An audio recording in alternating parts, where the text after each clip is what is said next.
தோழர்கள் அனைவருக்கும் வணக்கம். இது மார்க்சிய சிந்தனை மையத்தின் பிப்ரவரி மாத கூட்டத்தின் இரண்டாவது அமர்வு.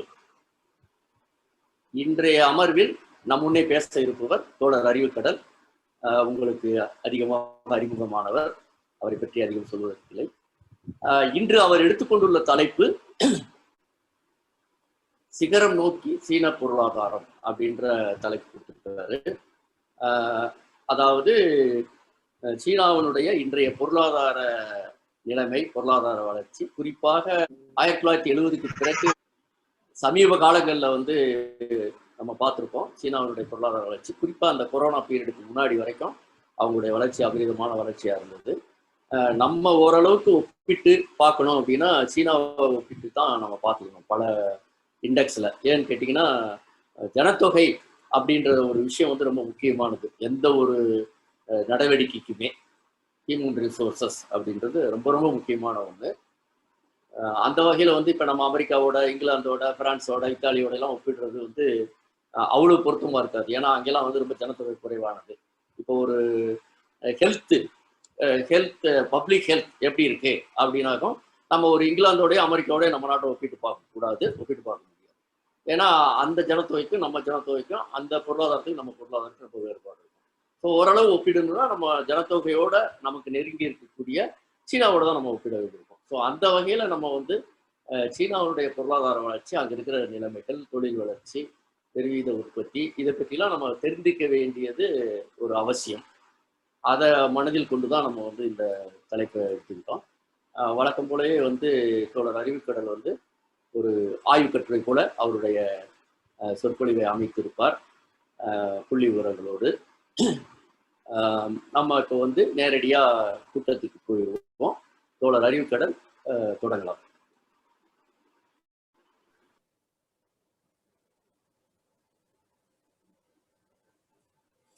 தோழர்கள் அனைவருக்கும் வணக்கம். சிகரம் நோக்கி சீன பொருளாதாரம் அப்படின்னு நம்ம தலைப்பு கொடுத்திருக்கிறோம்.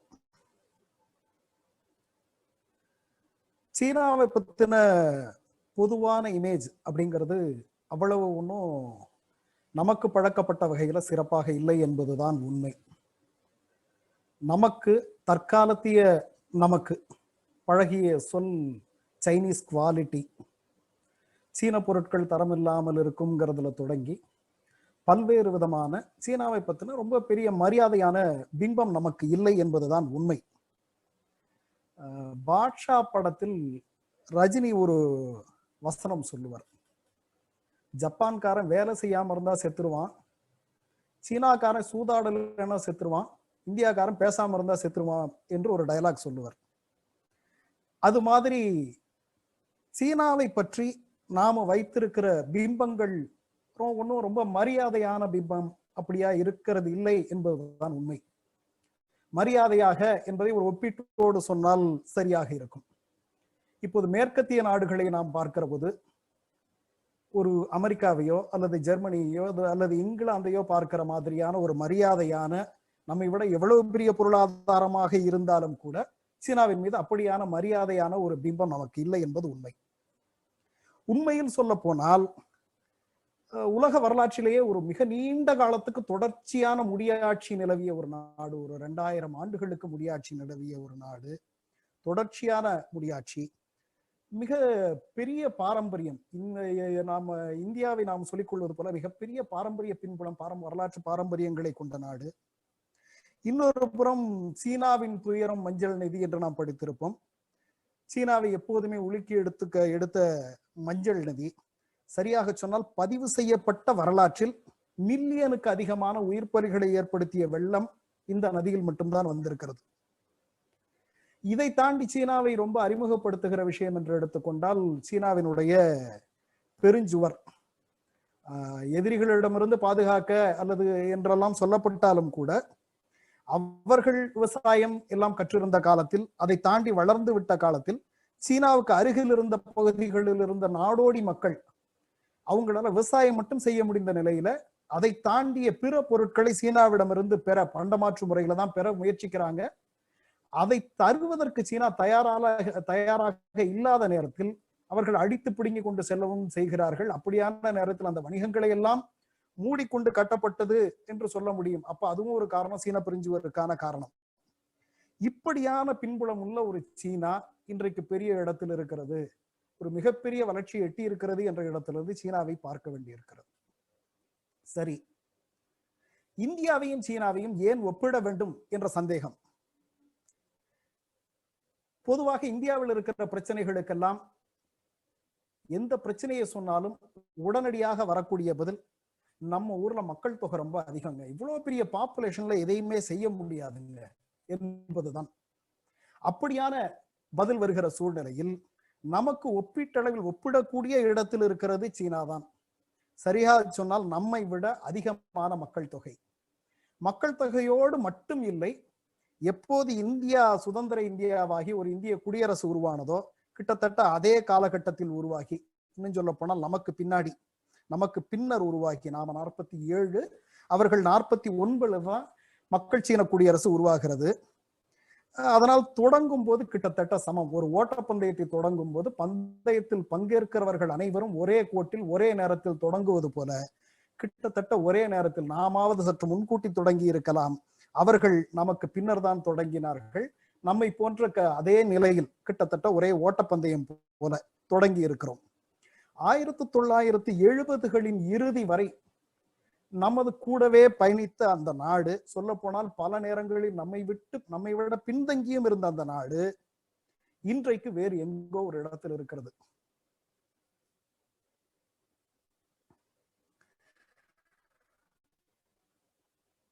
கிட்டத்தட்ட சீனாவினுடைய ஜிடிபி, நாமினல் ஜிடிபி இருக்கு இல்லையா, பர் கேபிட்டாவாக எடுத்துக்கொள்ளாமல் நாமினல் ஜிடிபி என்ற முழுமையான கணக்கை எடுத்துக்கொண்டால் நம்மை போல 5.25 மடங்கு, கிட்டத்தட்ட 5.25 மடங்கு நம்மை போன்ற ஜிடிபி. சீனாவினுடைய நாணய மதிப்பு ஜிடிபி நம்மை போல 5.25 மடங்கு.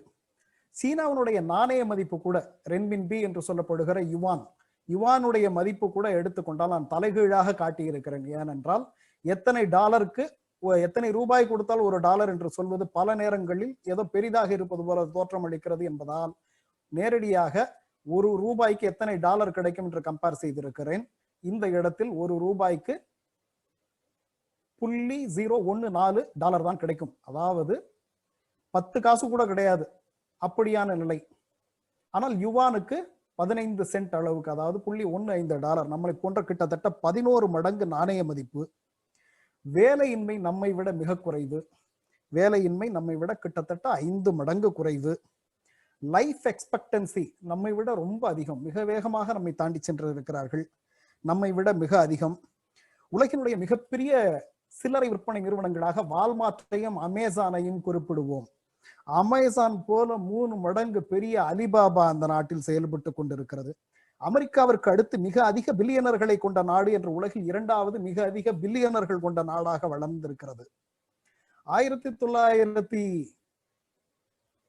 1970 2010க்குள் ஏற்றுமதி பொருளாதாரம் அவர்களுடையது 954% வளர்ந்திருக்கிறது. 40 ஆண்டுகளில் 954%. 2002 12 காலகட்டத்தில் அந்த நாட்டு மக்களுடைய ஹவுஸ் ஹோல்டு இன்கம் 400% வளர்ந்திருக்கிறது. 2002 12 வரையான காலகட்டத்தில் ஹவுஸ் ஹோல்டு இன்கம் 400% வளர்ந்திருக்கிறது. பன்னாட்டு ஏழ்மை அளவுகோலின்படி சீனாவில் உள்ள ஏழைகளின் அளவு 9.9 மில்லியன், 0.7%. சதவீதத்தில் மட்டுமல்ல, கணக்கிலும் சீனா குறைவுதான். அமெரிக்காவில் 39.7 மில்லியன் பேர். இது உலக வங்கி சொல்கிற ஏழ்மை என்கிற கணக்குக்கு உட்பட்டது. சீனா இதற்கு தனியாக வேறு ஒரு கணக்கு வைத்திருக்கிறது. அவர்கள் அதைவிட அதிகமான ஏழ்மை வரையறை வைத்திருக்கிறார்கள். அதன்படி 3.1% ஏழைகள் என்று சொல்லி அவர்களையும் நாங்கள் உயர்த்துவோம் என்று அவர்கள் சென்று கொண்டிருக்கிறார்கள் என்பது தனி கதை.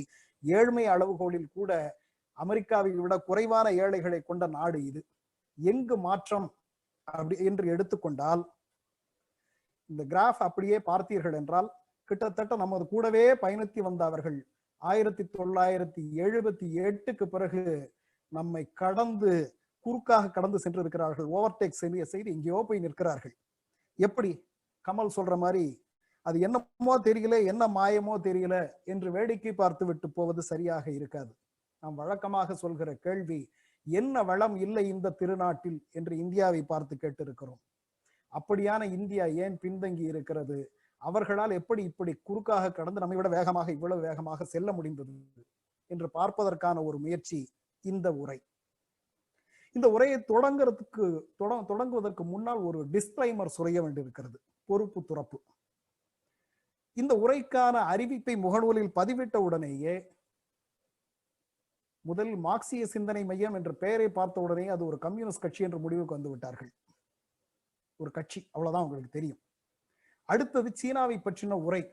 இந்தியாவில் இருந்து கொண்டு சீனாவை புகழ்வதுதான் கம்யூனிஸ்டுகளுக்கு வேலை என்று ஒருத்தர் பின்னூட்டம் விட்டு இருந்தார். நான் அதை அழித்து விட்டேன். ஆக நமக்கு தெரிந்ததெல்லாம் வேறு யாரையும் புகழக்கூடாது. அதுவும் சரியாக சொன்னால் சீனாவை பற்றி பேசவே கூடாது. இன்றைக்கு இருக்கிற அரசு இந்த மத தீவிரவாத அமைப்புகள் உருவாக்கி வைத்திருப்பது, சீனாவை எதிரியாக காட்டினால் நீங்கள் மற்றவற்றை பற்றி பேச மாட்டீர்கள், சீனாவை எதிரியாக சொல்லி உங்களுடைய தேசபக்தியை கிளறிவிட்டு இங்கே இன்று என்ன வேண்டாமானாலும் செய்து கொள்ளலாம் என்பதுதான் இப்போது நடந்து கொண்டிருக்கிற செய்தி. அந்த அடிப்படையில இது சீனாவை புகழ்ந்து பேசுவதற்கான உரை அல்ல. பொதுவாக பள்ளியில படிக்கும் போது நமது மதிப்பெண் சற்று குறைவாக இருந்தால் அதிகமாக படிக்கிற, அதிக மதிப்பெண் வாங்கி இருக்கிற மாணவனை காட்டி அவன் எப்படி படிக்கிறான் என்று பார்த்து தெரிந்து கொள், கற்றுக்கொள் என்று ஆசிரியர் சொல்வார், பெற்றோர் சொல்வார்கள். கிட்டத்தட்ட அதே கதைதான். நம்மோடு துவங்கி நம்முடனேயே பயணித்து நமது அளவிலேயே இருந்து கொண்டு நம்மை விட வெகு வேகமாக ஒரு மாணவன் முன்னேறி கொண்டிருந்தால் அவனை எப்படி பார்ப்போமோ அதை போல சீனாவை பார்த்து நாம் கற்க வேண்டி இருக்கிறது. அது என்ன மாதிரியான வழிகளை கை கொண்டது, நாம் என்ன செய்யவில்லை என்பதை பற்றி கற்க வேண்டி இருக்கிறது. அவற்றை நாம் பின்பற்ற முடியுமா இல்லையா என்று அலச வேண்டி இருக்கிறது. நமக்கு பொருந்துமா இல்லையா என்று பார்க்க வேண்டி இருக்கிறது. ஆனால் இந்த உரை சீனாவினுடைய வளர்ச்சியை பற்றி பேசுகிற உரை மட்டுமே. அந்த வளர்ச்சிக்கு பின்னால் என்ன இருந்தது என்று பேசுகிற இந்த உரையில் சீனாவினுடைய பிற நடவடிக்கைகளை பற்றின எந்த செய்தியும் இடம்பெறப் போவதில்லை. சீனாவினுடைய எல்லை தகராறு இந்தியாவுடனாக இருக்கலாம் அல்லது வேறு நாடுகளுடனாக இருக்கலாம். சீனாவினுடைய வேறு அணுகுமுறைகள் பற்றி பேசுவதாக இல்லை, வேறு எதை பற்றியும் பேசப் போவதில்லை. இந்தியாவுக்கும் சீனாவுக்குமான உறவு வணிக உறவாக கூட இருக்கலாம், அதை பற்றி கூட நாம் பேசப் போவதில்லை. 1978 சீனாவில் என்ன மாயம் நிகழ்ந்தது, அதற்கு பின்னால் சீனா என்னவானது என்று வளர்ச்சியை மட்டுமே பேச போகிற உரை இது. இந்த உரையில் அந்த வளர்ச்சியின் பின்னணி மட்டும்தான், இந்தியாவுடன் ஒப்பீடோ அல்லது சீனாவுடைய வேறு நடவடிக்கைகளோ பேசப்பட போவதில்லை. உரைக்கு பிந்தைய கேள்விகளிலும் இந்த எல்லையை நண்பர்கள் பராமரிக்க வேண்டும் என்பதை வேண்டுகோளாக வைத்து இந்த உரையை தொடங்குகிறேன். 1820 உலகின் மிகப்பெரிய பொருளாதாரம் சீனா. 1820 உலகின் மிகப்பெரிய பொருளாதாரம் சீனா. அதற்கு முன்னால் இந்தியா இருந்திருக்கிறது. நல்லா ஒத்து பார்த்தீர்களானால் தெரியும். இந்தியா மிக நீண்ட காலமாக, இந்தியா என்று சொல்வது அந்த ஒரு ஒட்டுமொத்த இந்தியா இல்லை, ஒரு முழு இந்திய நாடு கிடையாது. முகலாயர்கள் வந்த பிறகுதான் இந்தியா என்ற நாடு வருகிறது. அவுரங்கசீப் காலத்தில் உலகின் மிகப்பெரிய பொருளாதாரம் இந்தியா என்பது ஒரு நாட்டினுடைய பொருளாதாரமாகவே இருந்திருக்கிறது. ஆனால் இதில் கிபி 1 காட்டப்பட்டிருக்கிற இந்த சார்ட்டில் காட்டப்படுகிற இந்தியா இப்போது இந்தியா என்று சொல்லப்படுகிற, அதுவும் சரியாக சொன்னால் கிழக்கு பாகிஸ்தானாக மாறிய பங்களாதேஷ், இப்போது இருக்கிற பாகிஸ்தான் உட்பட அந்த ஒட்டுமொத்தத்தையும் சேர்த்து அப்போது பார்த்த வடிவத்துக்கான அந்த கிபி 1ஆம் நூற்றாண்டில் காட்டப்பட்டிருக்கிறது. ஆனால் கிபி 1820 உலகின் மிகப்பெரிய பொருளாதாரம் சீனா. அதற்கு பிறகு பார்த்தீர்களானால் 2 நாடுகளும் கிட்டத்தட்ட ஒரே மாதிரியான பாதையை கிட்டத்தட்ட ஒரு நூற்றாண்டுக்கு பின்பற்றி இருக்கிறதை காண முடியும். இங்கு நிகழ்ந்த மாற்றங்கள், அங்கு நிகழ்ந்த மாற்றங்கள், இவையெல்லாம் இப்போது விஷயம் அல்ல. நாம் இப்போது அதை பற்றி பேசவும் போவதில்லை. அடுத்தது 1947 நாம் விடுதலை அடைந்தது போன்ற 1949 விடுதலையாக இல்லாமல் மக்கள் சீன குடியரசு உருவாகிறது. அதற்கு முன்பு இருந்த ஆட்சிகள் 1912 வரை இருந்த முடியாட்சி, அதில் ஏற்பட்ட குழப்பங்கள், அதில் ஏற்பட்ட சரிவு. நீங்க 1913 இதுல காட்டப்பட்டிருக்கிறது. அப்பயே பொருளாதாரம் சரிஞ்சிருக்கிறத பார்க்க முடியும். அந்த சரிவுக்கு பிறகுதான் சின்ஹாய் புரட்சியும், அதற்கு பிறகு பழைய சீன குடியரசு உருவாகிறது. சீன குடியரசு உருவான பின்பு கொமின்டாங் ஆட்சியில் நடந்த பிரச்சனைகளுக்கு பிறகு மக்கள் சீன குடியரசு உருவாகிறது. 49 தான் மக்கள் சீன குடியரசு உருவாகிறது. 49 கூட முழுமையாக இல்லை.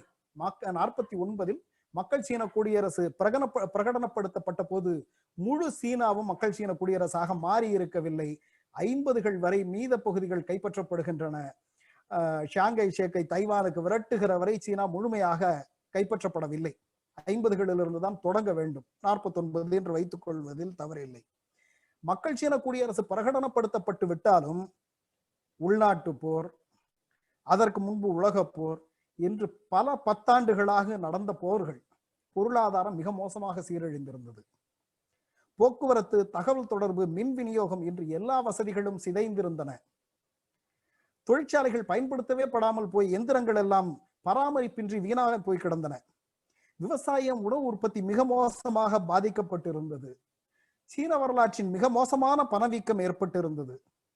புதிதாக உருவான மக்கள் சீன குடியரசனுடைய உடனடி கடமை எல்லாவற்றையும் செயல்பட வைத்து, முடங்கி கிடப்பவற்றை, ஓடாத என்ஜினை ஓட வைப்பதற்கு என்னெல்லாம் செய்ய வேண்டும் என்பது நமக்கு தெரியும். முடங்கி கிடப்பவற்றை செயல்பட வைத்து பொருளாதாரத்தை பழைய நிலைக்கு மீட்டெடுப்பதே முதல் வேலையாக இருந்தது.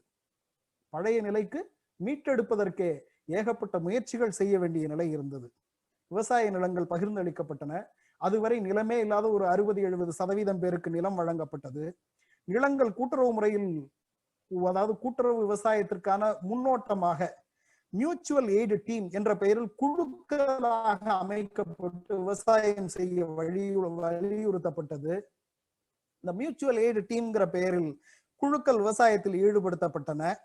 1952 விலைவாசி கட்டுப்படுத்தப்பட்டு ஓரளவுக்கு உணவு உற்பத்தி செய்யப்பட்டு ஒரு நிலைப்புத்தன்மைக்கு வந்து விட்டார்கள். ஸ்டெபிலிட்டிக்கு 1952 சீனா வந்து விடுகிறது 2 ஆண்டுகளில்.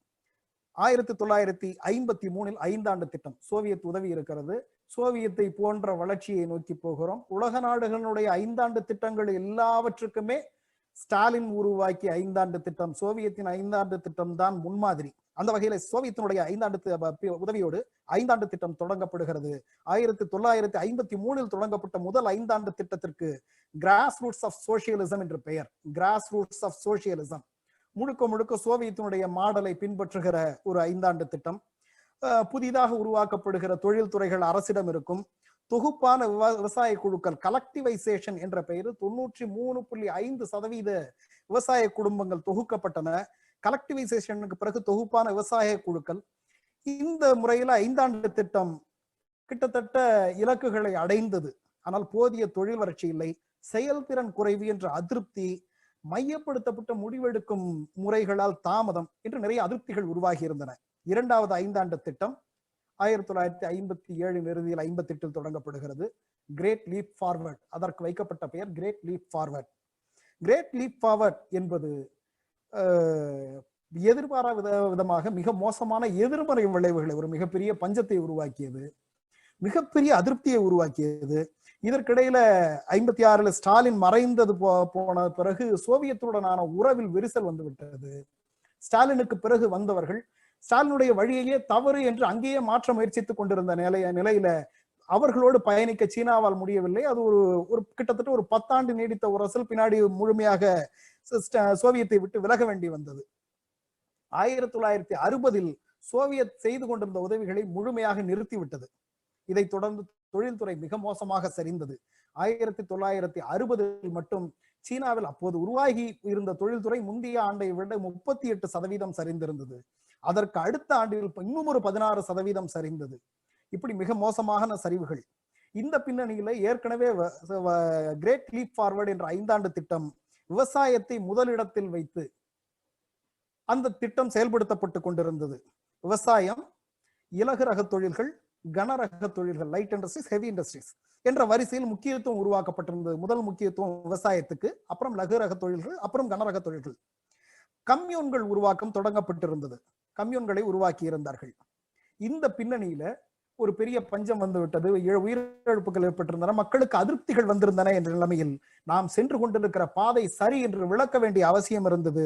சோசியலிஸ்ட் எஜுகேஷன் மூவ்மெண்ட் என்பது தொடங்கப்பட்டு, அதுவே பின்னாளில் கல்ச்சுரல் ரெவல்யூஷன் என்ற பெயரில் பெரிய இயக்கமாக எடுத்து செல்லப்பட்டது. இந்த கல்ச்சுரல் ரெவல்யூஷனுடைய நோக்கம் முதலாளித்துவத்துக்கான ஆதரவு உருவாகி இருந்ததை கட்டுப்படுத்துவதாக இருந்தது. என்னவென்றால் நெருக்கடிகள் வந்திருந்த பின்னணியில் இந்த பொருளாதார கட்டமைப்பு சரியில்லை என்ற உணர்வு ஏற்பட்டு எதிர்குரல்கள் உருவாகி இருந்தன, மாற்றுக்குரல்கள் உருவாகி இருந்தன. அப்படி மாற்றுக்குரல்களை எழுப்புகிறவர்கள் முதலாளித்துவ ஆதரவாளர்கள் என்று சொல்லவும், முதலாளித்துவ ஆதரவு மனநிலையை மாற்றவும் இந்த கலாச்சார புரட்சி, பண்பாட்டு புரட்சி பயன்படுத்தப்பட்டது. ஆனால் இந்த பண்பாட்டு புரட்சி காலத்தில் பொருளாதார வளர்ச்சி நின்று போனது. பண்பாட்டு புரட்சியினுடைய விளைவு பொருளாதார வளர்ச்சியை முடக்கி இருந்தது. தொடர்ந்து வளர்ச்சி இல்லை, சரிவு, இப்படியான நிலையில் மாற்றங்களை டெங் ஜியோபிங் முன்மொழிகிறார். டெங் ஜியோபிங் முன்மொழிந்த முன்மொழிவுகள் முதலாளித்துவ பாதையை போன்று இருந்ததால் முதலாளித்துவ ஆதரவாளர் என்று முத்திரை குத்தப்பட்டு 1900 கட்சியினுடைய கிட்டத்தட்ட 3ஆம் நிலை தலைவராக இருந்த அவர் 1968 சின்ஜியாங் கவுண்டி டிராக்டர் ஃபேக்டரி என்ற ஒரு சின்ன கிராம பகுதியில் இருக்கிற டிராக்டர் ஃபேக்டரியில சாதாரண தொழிலாளியாக அனுப்பப்பட்டு விடுகிறார். 4 ஆண்டுகள் டெங் ஜியோபிங் அங்கு பணியாற்றுகிறார். 4 ஆண்டுகளுக்கு பிறகு மீண்டும் கட்சி பணிக்கு அழைத்து வரப்பட்டு அவர் பணிகளில் ஈடுபட்டாலும் கூட கட்சியில நிரவிய அந்த 4 குழு ஆதிக்கம், இந்த காரணங்களினால் மீண்டும் கட்சி உறுப்பினர், அடிப்படை உறுப்பினர் பதவி தவிர மற்ற அனைத்திலிருந்தும் நீக்கப்பட்டு கட்சி வெறும் அடிப்படை உறுப்பினராக்கப்பட்டு வீட்டு காவலில் வைக்கப்படுகிறார். 1976 மாவோ மறைந்து விடுகிறார். 4 குழு ஆதிக்கம் முடிவுக்கு கொண்டு வரப்படுகிறது. 1977 மத்திய குழுவின் துணைத் தலைவராக மீண்டும் ஆகிறார் டெங் ஜியோபிங். 1978 டிசம்பர் 18 22 வரை நடைபெற்ற 11வது மத்திய குழுவின் 3வது பிளீனம், தேர்ட் பிளீனம் செஷனில் பிளீனரி பதவிக்கு டெங் ஜியோபிங் கொண்டு வரப்படுகிறார். டெங் ஜியோபிங் தலைமை பதவிக்கு வந்த இந்த நாளை, அதாவது அந்த மாநாடு தொடங்கிய நாள் இருக்கிறது அல்லவா, அந்த நாளை 1978 டிசம்பர் 18 என்பதையே சீனாவினுடைய பொருளாதார சீர்திருத்தங்கள் தொடங்கிய நாளாகவே பொதுவாக வரலாற்று ஆசிரியர்கள் குறிப்பிடுகிறார்கள். ஆம், அந்த நாள்தான் சீனா நாம் முதலில் குறிப்பிட்ட அது என்னமோ தெரியல, என்ன மாயமோ தெரியல என்ற மாயத்தை கொண்டு வந்த நாள், கொண்டு வந்த மந்திரவாதி டெங் ஜியோபிங். இன்று டெங்கிசம் என்றே அவரது வழிகாட்டுதல் அழைக்கப்படுகிறது. எப்படி மாவோயிசம் என்று சொல்கிறோமோ அப்படி டெங்கிசம் என்ற பெயரிலேயே சீனாவில் அது குறிப்பிடப்படுகிறது. பொறுப்புக்கு வந்த முதல் நடவடிக்கையாக 4 நவீன மையங்கள், 4 மாடர்னைசேஷன்ஸ் என்பதை அவர் கொண்டு வந்தார். இண்டஸ்ட்ரி, அக்ரிகல்ச்சர், டெக்னாலஜி, டிஃபென்ஸ், 4 துறைகளிலும் மாடர்னைசேஷன். உண்மையில் இந்த 4 மாடர்னைசேஷன் என்பது 1963 நடந்த national conference on agricultural science and technology work என்ற மாநாட்டின் போதே ஜூ என்லாய் முன்மொழிந்ததுதான். ஆனால் அந்த காலகட்டத்தில் இதனை ஏற்க தயாராக இல்லை. ஆனால் அந்த முன்மொழிவுகளை வைத்திருந்து பொறுப்புக்கு வந்த உடனேயே டெங் ஜியோபிங் நடைமுறைக்கு கொண்டு வந்தார். பண்பாட்டு புரட்சியால் பின்னுக்கு தள்ளப்பட்டிருந்த இந்த 4 மாடர்னைசேஷன்ஸ் உடனடியாக தேர்ந்தெடுக்கப்பட்ட மாநாட்டிலேயே அறிவித்து விட்டார் டெங். இந்த அறிவிப்புக்கு பிறகு அறிவியல் தொழில்நுட்பம், சயின்ஸ் அண்ட் டெக்னாலஜி என்ற துறை இருக்கிறது அல்லவா, அதில் செய்யப்படுகிற மாடர்னைசேஷன் மற்ற தொழில்களின் வளர்ச்சிக்கும் உதவும் என்பது முக்கிய நோக்கமாக இருந்தது. மற்ற 3 துறைகள், இண்டஸ்ட்ரி, அக்ரிகல்ச்சர், டிஃபென்ஸ் என்ற மற்ற 3 துறைகளுடைய வளர்ச்சிக்கு அறிவியல் தொழில்நுட்ப துறையில் உருவாகிற மாடர்னைசேஷன்ஸ், நவீன மையங்கள் வழிகாட்டும், உதவும் என்றெல்லாம் எதிர்பார்த்திருந்தாலும் கூட மிக நீண்ட காலமாக வெளியுலகுடன் தொடர்பின்றி இருந்து, மக்கள் சீனம் வந்ததிலிருந்தே மூடப்பட்ட பொருளாதாரமாக இருந்து, மற்ற நாடுகளுடைய பொருளாதார மற்ற தொடர்புகள் துண்டிக்கப்பட்டிருந்த நிலையில் சுற்றிலும் ஏற்பட்டிருந்த மாற்றங்கள் அங்கிருந்த ஆய்வாளர்களுக்கு தெரியவில்லை. என்னவெல்லாம் விஞ்ஞான அறிவுகள் வளர்ச்சி வந்திருக்கிறது என்பது தெரியவில்லை. புதிய கருவிகள் சீனாவில் இல்லை. இப்படி எல்லாவற்றிலும் பின்தங்கி இருந்தது சீனா. 1978 சுற்றி இருந்த மற்ற நாடுகளை காட்டிலும் மிக மோசமாக பின்தங்கி இருந்தது சீனா. தொழில்நுட்ப உதவி தேவை என்று முடிவெடுத்தார்கள். UNDP, யுனைடெட் நேஷன்ஸ் டெவலப்மெண்ட் புரோகிராமில் உதவி கேட்பது என்று முடிவு செய்யப்பட்டது. UNDP உதவியில் நிதி உதவி கேட்பது, வெளிநாடுகளில் சீனர்கள் தங்கி பணியாற்றி பயிற்சி பெறுவதற்கு உதவி கேட்பது, இந்த உதவிகளுக்கு யுஎன்டிபி நிர்ணயிக்கிற கட்டுப்பாடுகளை ஏற்பது என்ற முடிவுகள் எடுக்கப்பட்டு அதன்படி யுஎன்டிபியில் இருந்து சீனாவுக்கான ஆலோசகராக அமெரிக்காவின் ஜேக் ஃபென்ஸ்டர் ஸ்டாக் என்பவர் நியமிக்கப்படுகிறார். ஒரு அமெரிக்கருடைய ஆலோசனையுடன் முதல் கட்ட நடவடிக்கைகள் தொடங்கின. உலக வங்கி, ஆசிய வளர்ச்சி வங்கி ஆகியவற்றிலிருந்து நிதி உதவியும் பெறப்பட்டது. அவர்கள் அதற்குரிய கட்டுப்பாடுகளையும் விதிப்பார்கள், மறுப்பதற்கில்லை. அந்த உதவிகளும் பெறப்பட்டது. கொள்கை என்னவாக இருந்தது என்றால், ஜியோகாங் என்பது கொள்கை. Moderately prosperous society. ஜியோகாங் என்ற சீன சொல்லுக்கான பொருள் மாடரேட்லி ப்ராஸ்பரஸ் சொசைட்டி. இதுதான் தாரக மந்திரம், நோக்கம், இலக்கு இப்படித்தான் நிர்ணயிக்கப்பட்டது. இதற்கு அவர்கள் கூறிய விளக்கம் socialism with Chinese characteristics. Socialism with Chinese characteristics என்பது அவர்கள் கொடுத்த விளக்கம். இந்த சோசியலிசம் வித் சைனீஸ் கேரக்டரிஸ்டிக்ஸ் என்று டெங் எதை சொன்னார் என்பதை உலக பொருளாதார ஆய்வாளர்கள் என்ன சொல்கிறார்கள் என்றால், ஜெர்மனியினுடைய ஸ்டாட்டிஷியன் எர்னஸ்ட் எங்கல் என்பவர் ஒரு விதியை உருவாக்கி இருக்கிறார். அந்த எர்னஸ்ட் எங்கலினுடைய விதி என்பது வருவாய் உயரும் அளவுக்கு உணவுக்கான செலவு உயராது என்பது அந்த எங்கல்ஸ் லா. எர்னஸ்ட் எங்கல் எழுதியிருக்கிற விதி. இந்த கிராஃபில் பார்த்தீர்களானால் தெரியும். உணவுக்கான செலவு வளர்ந்து கொண்டுதான் இருக்கும், ஆனால் வருவாய் வளர்ந்த அதே விகிதத்தில் இது வளராது. அதாவது வருவாய் வளர வளர உணவுக்கான செலவு அந்த வருவாயினுடைய விகிதமாக எவ்வளவு என்பதில் குறைந்து மக்கள் பிற பொருட்களை வாங்குவார்கள். உணவுப் பொருட்களை தாண்டி பிற பொருட்களுக்கான தேவை வரும், அவை உற்பத்தியாகும், அந்த தொழில்கள் வளரும், சங்கிலி தொடராக வளர்ச்சி வரும் என்பதுதான் எர்னஸ்ட் எங்கலினுடைய விதி. அதைத்தான் சோசியலிசம் வித் சைனீஸ் கேரக்டரிஸ்டிக்ஸ் என்றோ மாடரேட்லி ப்ராஸ்பரஸ் சொசைட்டி என்றோ சீனா சொல்லிக் கொண்டது, டெங் சொல்லிக் கொண்டார். அதைத்தான் அவர்கள் தொடங்கினார்கள். சிங்கப்பூரின் வளர்ச்சி கண்ணுக்கு பார்க்க கவனிக்க வேண்டியதாக இருந்தது. இன்றைக்கு நாம் சீனாவின் வளர்ச்சியை பார்க்க வேண்டும் என்று சொல்வது போல சிங்கப்பூர் ஒரு அபரிமிதமான வளர்ச்சியை எட்டி இருந்தது. லீ குவான் யூவின் அணுகுமுறை, சாதனைகள் அனைத்தும் கவனிக்கப்பட வேண்டியவையாக இருந்தன. சீனாவினுடைய அரசு அலுவலர்கள் 22,000 பேரை சிங்கப்பூருக்கு அனுப்பி பயிற்சி கொடுத்தார் டெங். சீனாவினுடைய அரசு அலுவலர்கள் 22,000 பேர் சிங்கப்பூரில் பயிற்சி எடுத்தார்கள். அடுத்தது முதல் சீர்திருத்தம் விவசாயத்தில் தொடங்கியது. கம்யூன்களிடம் இருந்த நிலங்கள் தனியாரின் கட்டுப்பாட்டில் கொடுக்கப்பட்டன. தனியாருக்கு என்ற வார்த்தை தவறு. Decollectivising agriculture and emphasising the household responsibility system என்று பெயரிடப்பட்டது. ஹவுஸ்ஹோல்ட் ரெஸ்பான்சிபிலிட்டி சிஸ்டம் என்பது முதலில் குழுக்களாகவும் டீம்களாகவும் அடுத்து கம்யூன்களாகவும் இருந்ததை தனித்தனியான ஒவ்வொருவருடைய பொறுப்பாக மாற்றினார்கள்.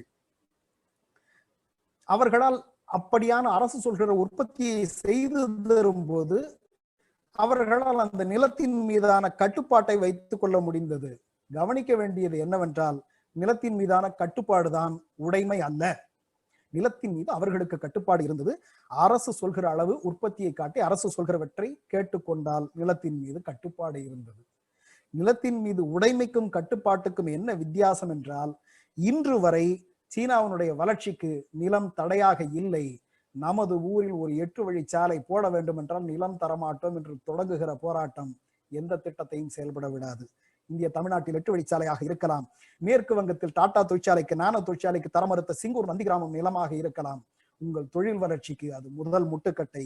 சீனாவில் அப்படியான ஒரு முட்டுக்கட்டை இல்லை என்பது அதனுடைய வேகத்தை அதிகரிக்கிறது என்று நாம் புரிந்து கொள்ள வேண்டி இருக்கிறது.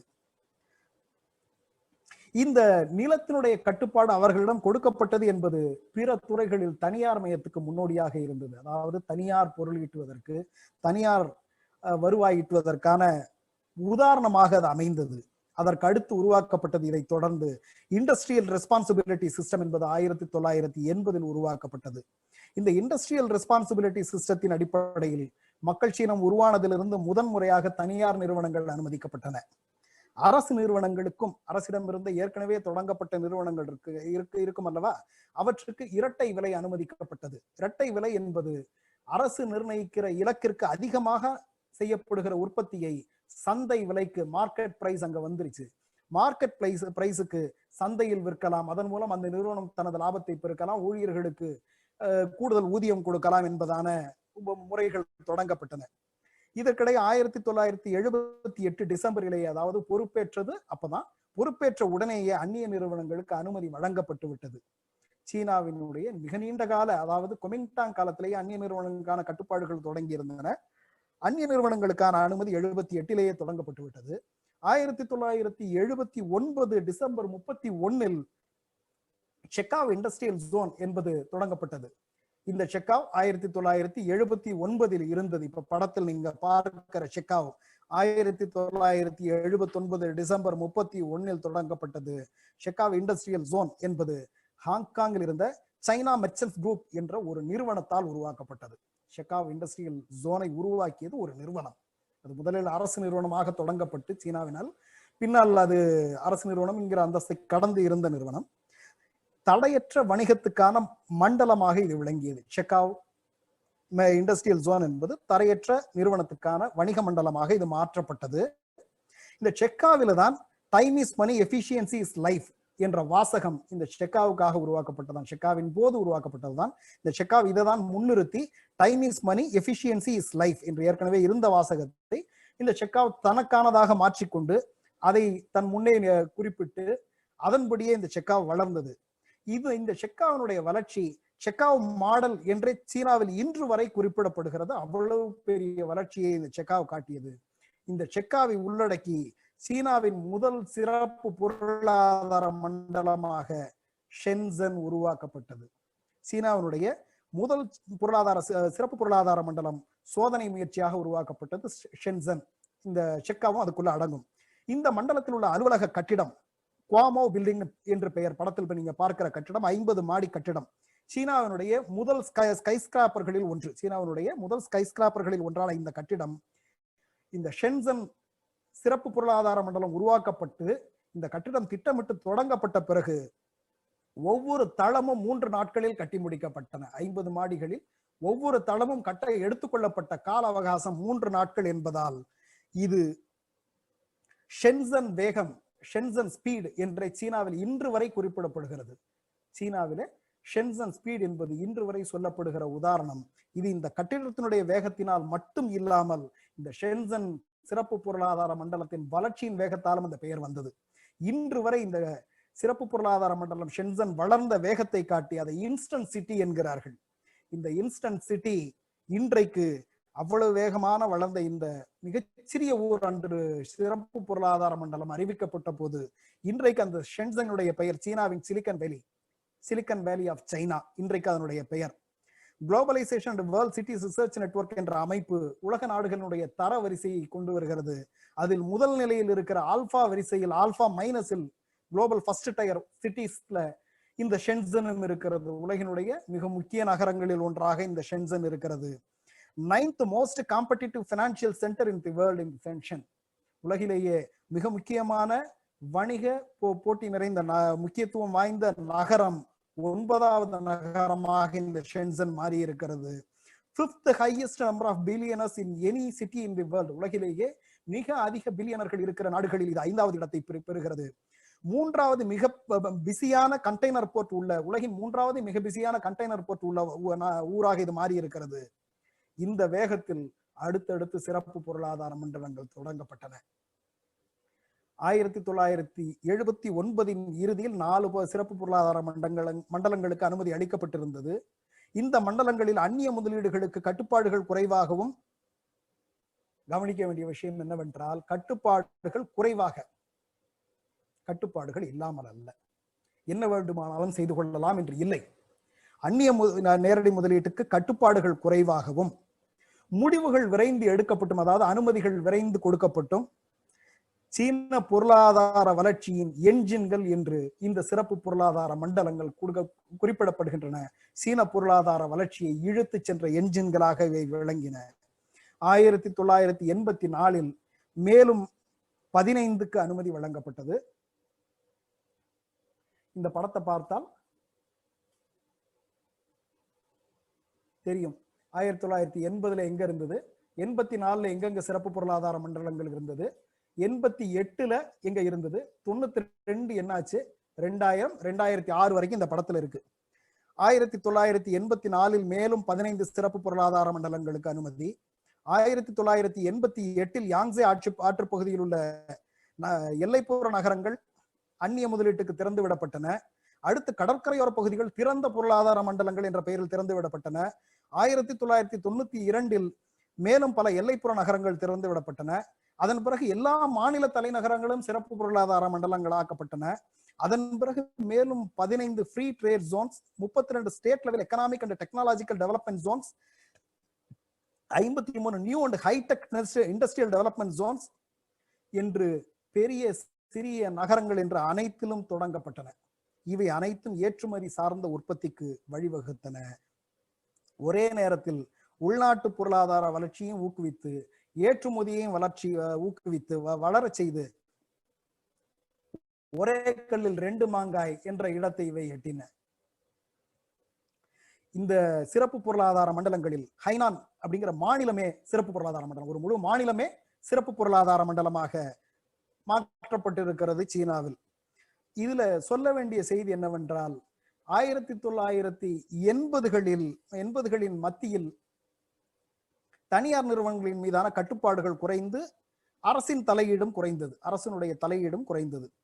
லாபகரம் இல்லாத அரசு நிறுவனங்கள் சிலவும் தனியார் மயமாக்கப்பட்டன. இந்த காலகட்டத்தில் தொழில்களுக்கு அனுமதி அளிக்க அதிகார பகிர்வு கொண்டு வரப்பட்டு மாநிலங்கள் தங்கள் பகுதியிலே என்ன தொழில் தேவை என்று முடிவெடுத்து அங்கு அவைகளே தனியாக சிறப்பு பொருளாதார மண்டலங்கள் தொடங்குவது, அவற்றுக்கு அனுமதி அளிப்பது முதலான அனுமதிகள் வழங்கப்பட்டன. இதன் தொடர்ச்சியாக மாநிலங்கள் தங்களுக்குள் போட்டியிட்டு வளரத் தொடங்கின.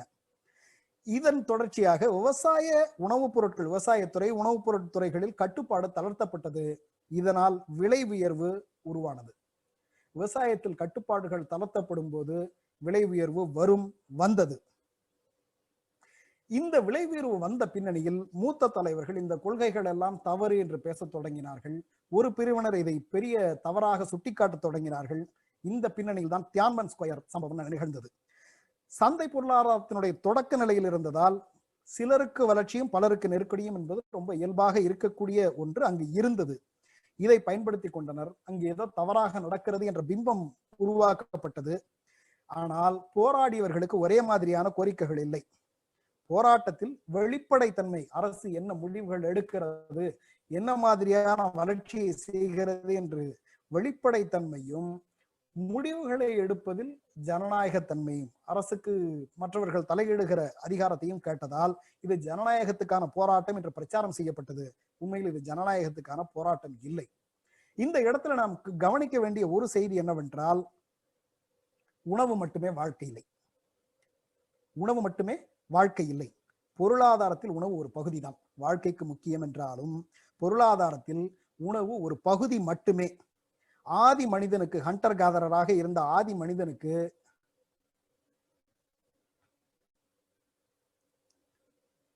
உணவை தேடுவது மட்டுமே வேலையாக இருந்தது. நாள் முழுக்க ஓடி கிடைத்த உணவை சாப்பிட்டு, வேட்டையாடிய உணவை சாப்பிட்டு, பறித்த பழங்களை சாப்பிட்டு இருந்த ஆதி மனிதனுக்கு கிடைத்த உணவை சாப்பிடுவது, உணவை தேடுவது, இவை இரண்டும் தான் வேலை. விவசாயத்தை கற்றுக்கொண்ட பின் நாள் முழுவதும் அதுதான் வேலை. நாள் முழுவதும் விவசாயம் தான் செய்து கொண்டிருந்தான். சித்திரமும் கைப்பழக்கம். பழக பழக எந்த வேலையும் வேகமாக செய்வோம். விவசாயத்திற்கான நேரம் குறைந்தது, உழைப்பு நேரம் குறைந்து ஓய்வாக இருந்த நேரம் பிற வசதிகளுக்கான தேடலை கொண்டு வந்தது. அதற்கான உழைப்பில் உருவானவை பிற தொழில்கள், பிற வசதிகளுக்கான தேடலில் உருவானவை தொழில்கள்.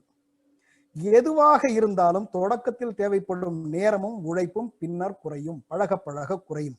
அந்த அடிப்படையில் தொழில்களுக்கான உழைக்கும் நேரமும் குறைந்தது.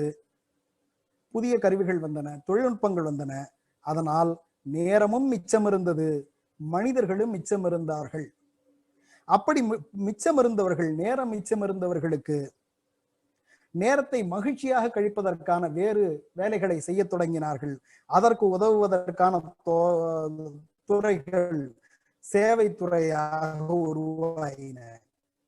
முதலிலிருந்து எடுத்துக்கொண்டால் விவசாயம், தொழில்கள், சேவைத்துறை. விவசாயத்துக்கு மிகப்பெரிய இடம் இருந்தது.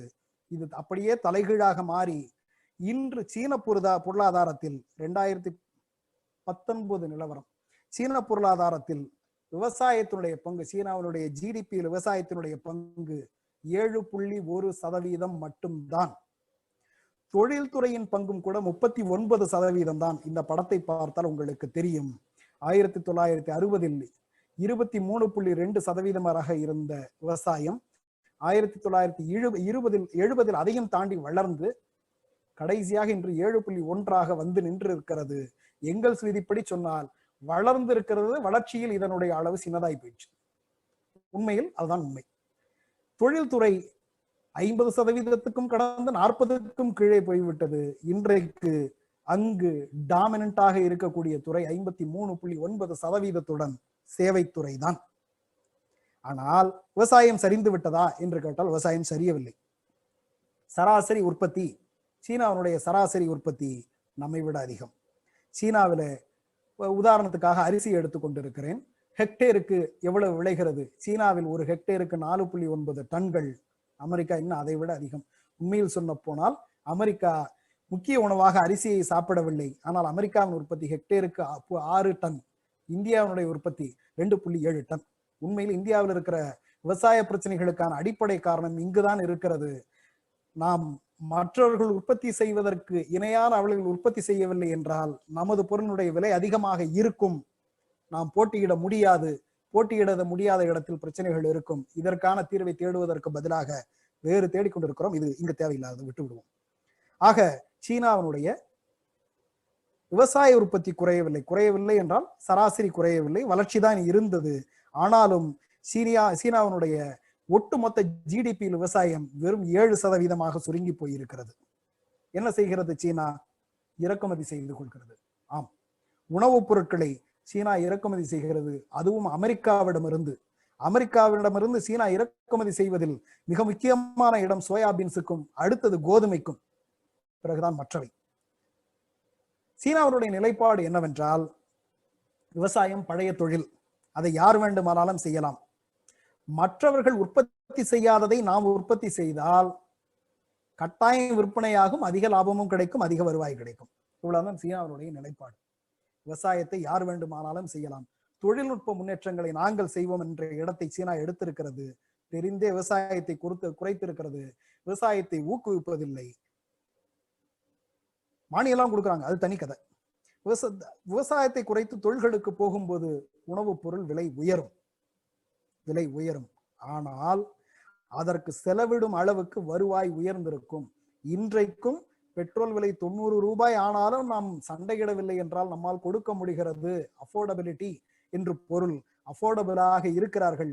சீனாவினுடைய தொடக்கத்திலேயே சொன்னது 2002 12 வரை ஆவரேஜ் ஹவுஸ் ஹோல்ட் இன்கம் 400% வளர்ச்சி என்று குறிப்பிட்டு விட்டோம் இல்லையா? அதனால் உணவுப் பொருள் விலை உயர்வு அவர்களுக்கு பெரிய பாதிப்பை உருவாக்கவில்லை. அப்படித்தான் சீனா. அதாவது விவசாயத்தில் இருந்த ரிசோர்சஸ், அது நிலமாக இருக்கலாம், மனிதர்களாக இருக்கலாம், எல்லாவற்றையும் மற்ற தொழில்களுக்கு எடுத்து சென்று வளர்ச்சியை எட்டி இருக்கிறது சீனா. புரிந்திருந்தது. தியான்மன் சதுக்கத்தில் கட்டுப்படுத்த தவறி இருந்தால் இன்றைக்கு நாம் பார்க்கிற சீனா இல்லை. இந்த காலகட்டத்தில் சீனா மிகப்பெரிய வளர்ச்சியை எட்டி இருக்கிறது.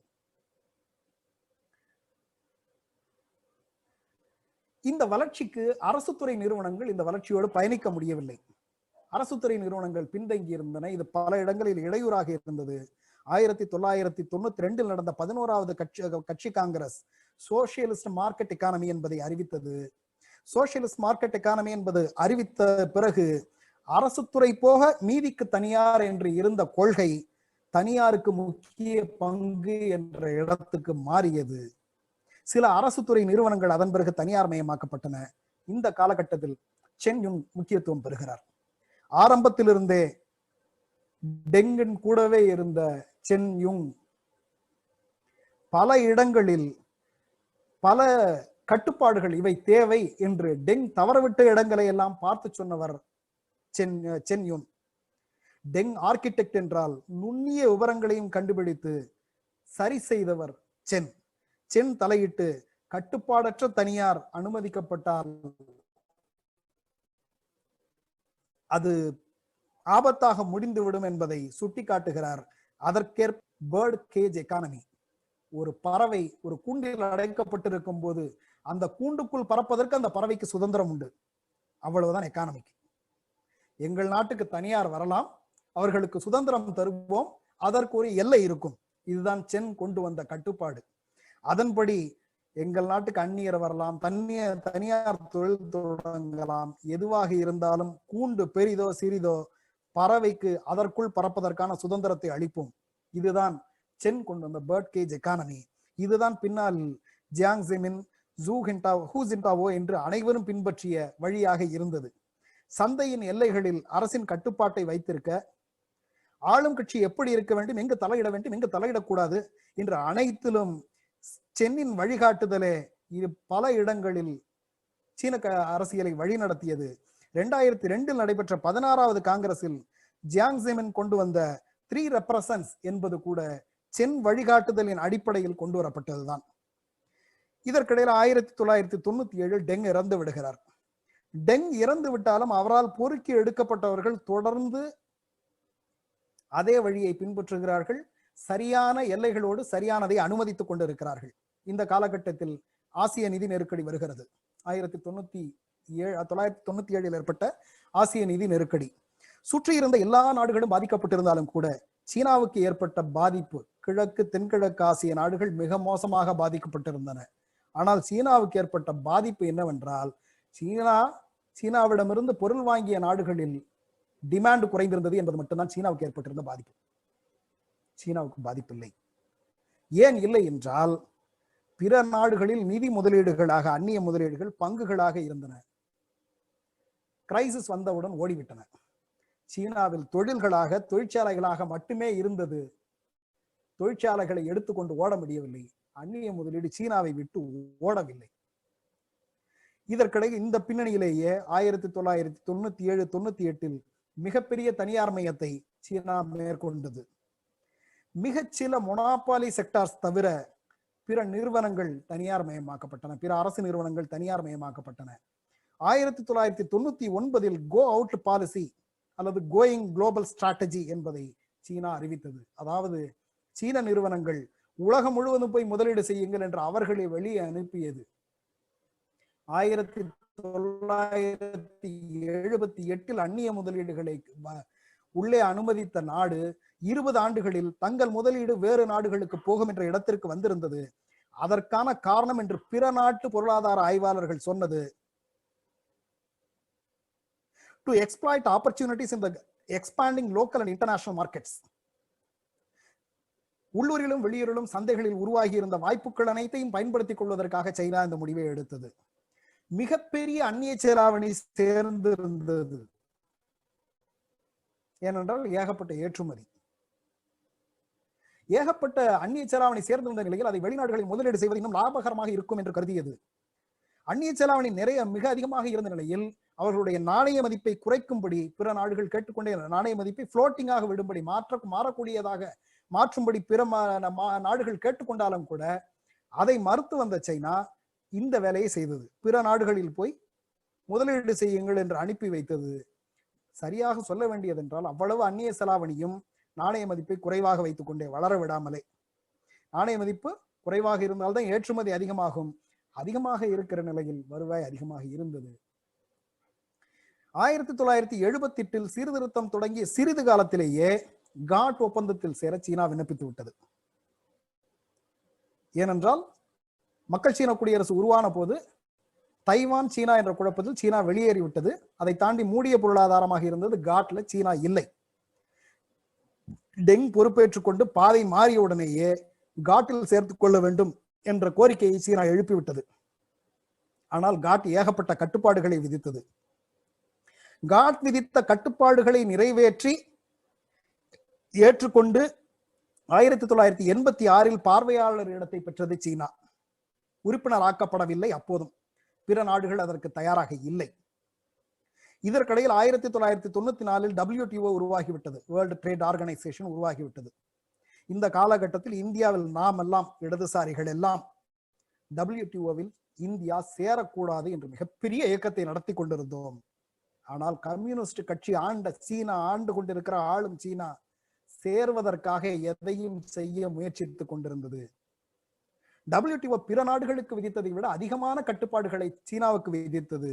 வரி விகிதங்களை குறைக்க, for lowering tariffs for imports, permission of foreign firms to sell directly in the Chinese domestic markets, and opening of the telecommunication and financial sectors to more foreign competition என்று மற்ற நாடுகளுக்கு விதிக்கப்பட்டதை விட மிக அதிக கட்டுப்பாடுகள் சீனாவுக்கு விதிக்கப்பட்டன.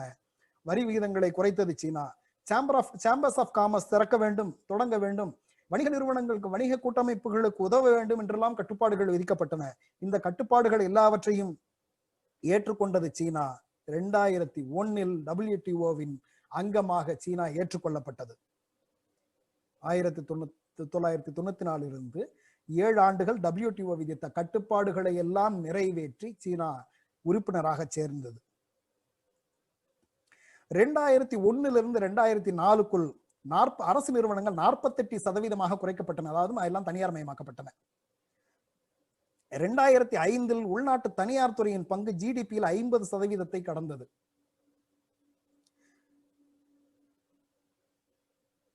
அதற்கு அடுத்து அந்த WTO சேர்ந்ததிலிருந்து எடுத்துக்கொண்டால் 2005 சீனாவுடைய GDP பிரான்ஸை கடந்தது. இந்த படத்தில் இருக்கிறது. 2006 இங்கிலாந்தை கடந்தது. 2007 ஜெர்மனியை கடந்தது. 2010 இரண்டாவது மிகப்பெரிய பொருளாதாரமாக இருந்த ஜப்பானை கடந்து உலகின் 2வது மிகப்பெரிய பொருளாதாரம் என்ற இடத்தை சீனா அடைந்து விட்டது. பெரிய நிறுவனங்கள் மீது, அது அரசு நிறுவனமாக இருந்தாலும் சரி, தனியார் நிறுவனமாக இருந்தாலும் சரி, சீனா கட்டுப்பாடுகளை வைத்திருக்கிறது. சீனா அரசுடைய கட்டுப்பாடுகள் அனைத்து நிறுவனங்களின் மீதும் இருக்கின்றன.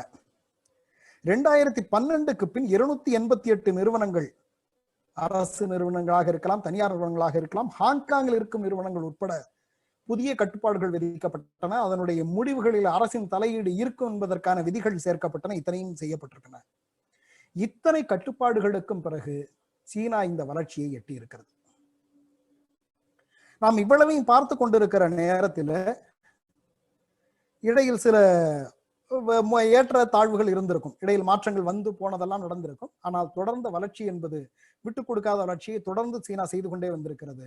இந்த காலகட்டத்தில் அடுத்த திட்டம் சீனாவினுடையது. மேட் இன் சைனா 2025 என்ற சைனா ஸ்டாண்டர்ட்ஸ் 2035 என்பதை இலக்காக கொண்டு சீனா செயல்பட தொடங்கி இருக்கிறது. மேட் இன் சைனா 2025 அல்லது MIC 25 என்று சுருக்கமாக சொல்கிறார்கள். MIC 25 என்பதை ஏதோ வெற்று முழக்கங்களாக நமக்கு தெரியும். மேக் இன் இந்தியா என்பது ஒரு வெற்று முழக்கம். அதற்காக அரசு என்ன செய்தது என்று தேடினால் எதுவும் இருக்காது. அப்படியான வெற்று முழக்கங்கள் எல்லாம் இல்லை. மேட் இன் சைனா 2025 என்பதற்கு அரசு ஏகப்பட்ட விஷயங்களை முன்மொழிந்திருக்கிறது. முதல் செய்தி, ஒரு டெக்னாலஜி இன்டென்சிவ் பவர் ஹவுஸாக சீனா மாற வேண்டும். டெக்னாலஜி இன்டென்சிவ் பவர் ஹவுஸாக சீனா மாறும். அதற்கான முயற்சிகளை, தேவையான நடவடிக்கைகளை அரசு எடுக்கும்.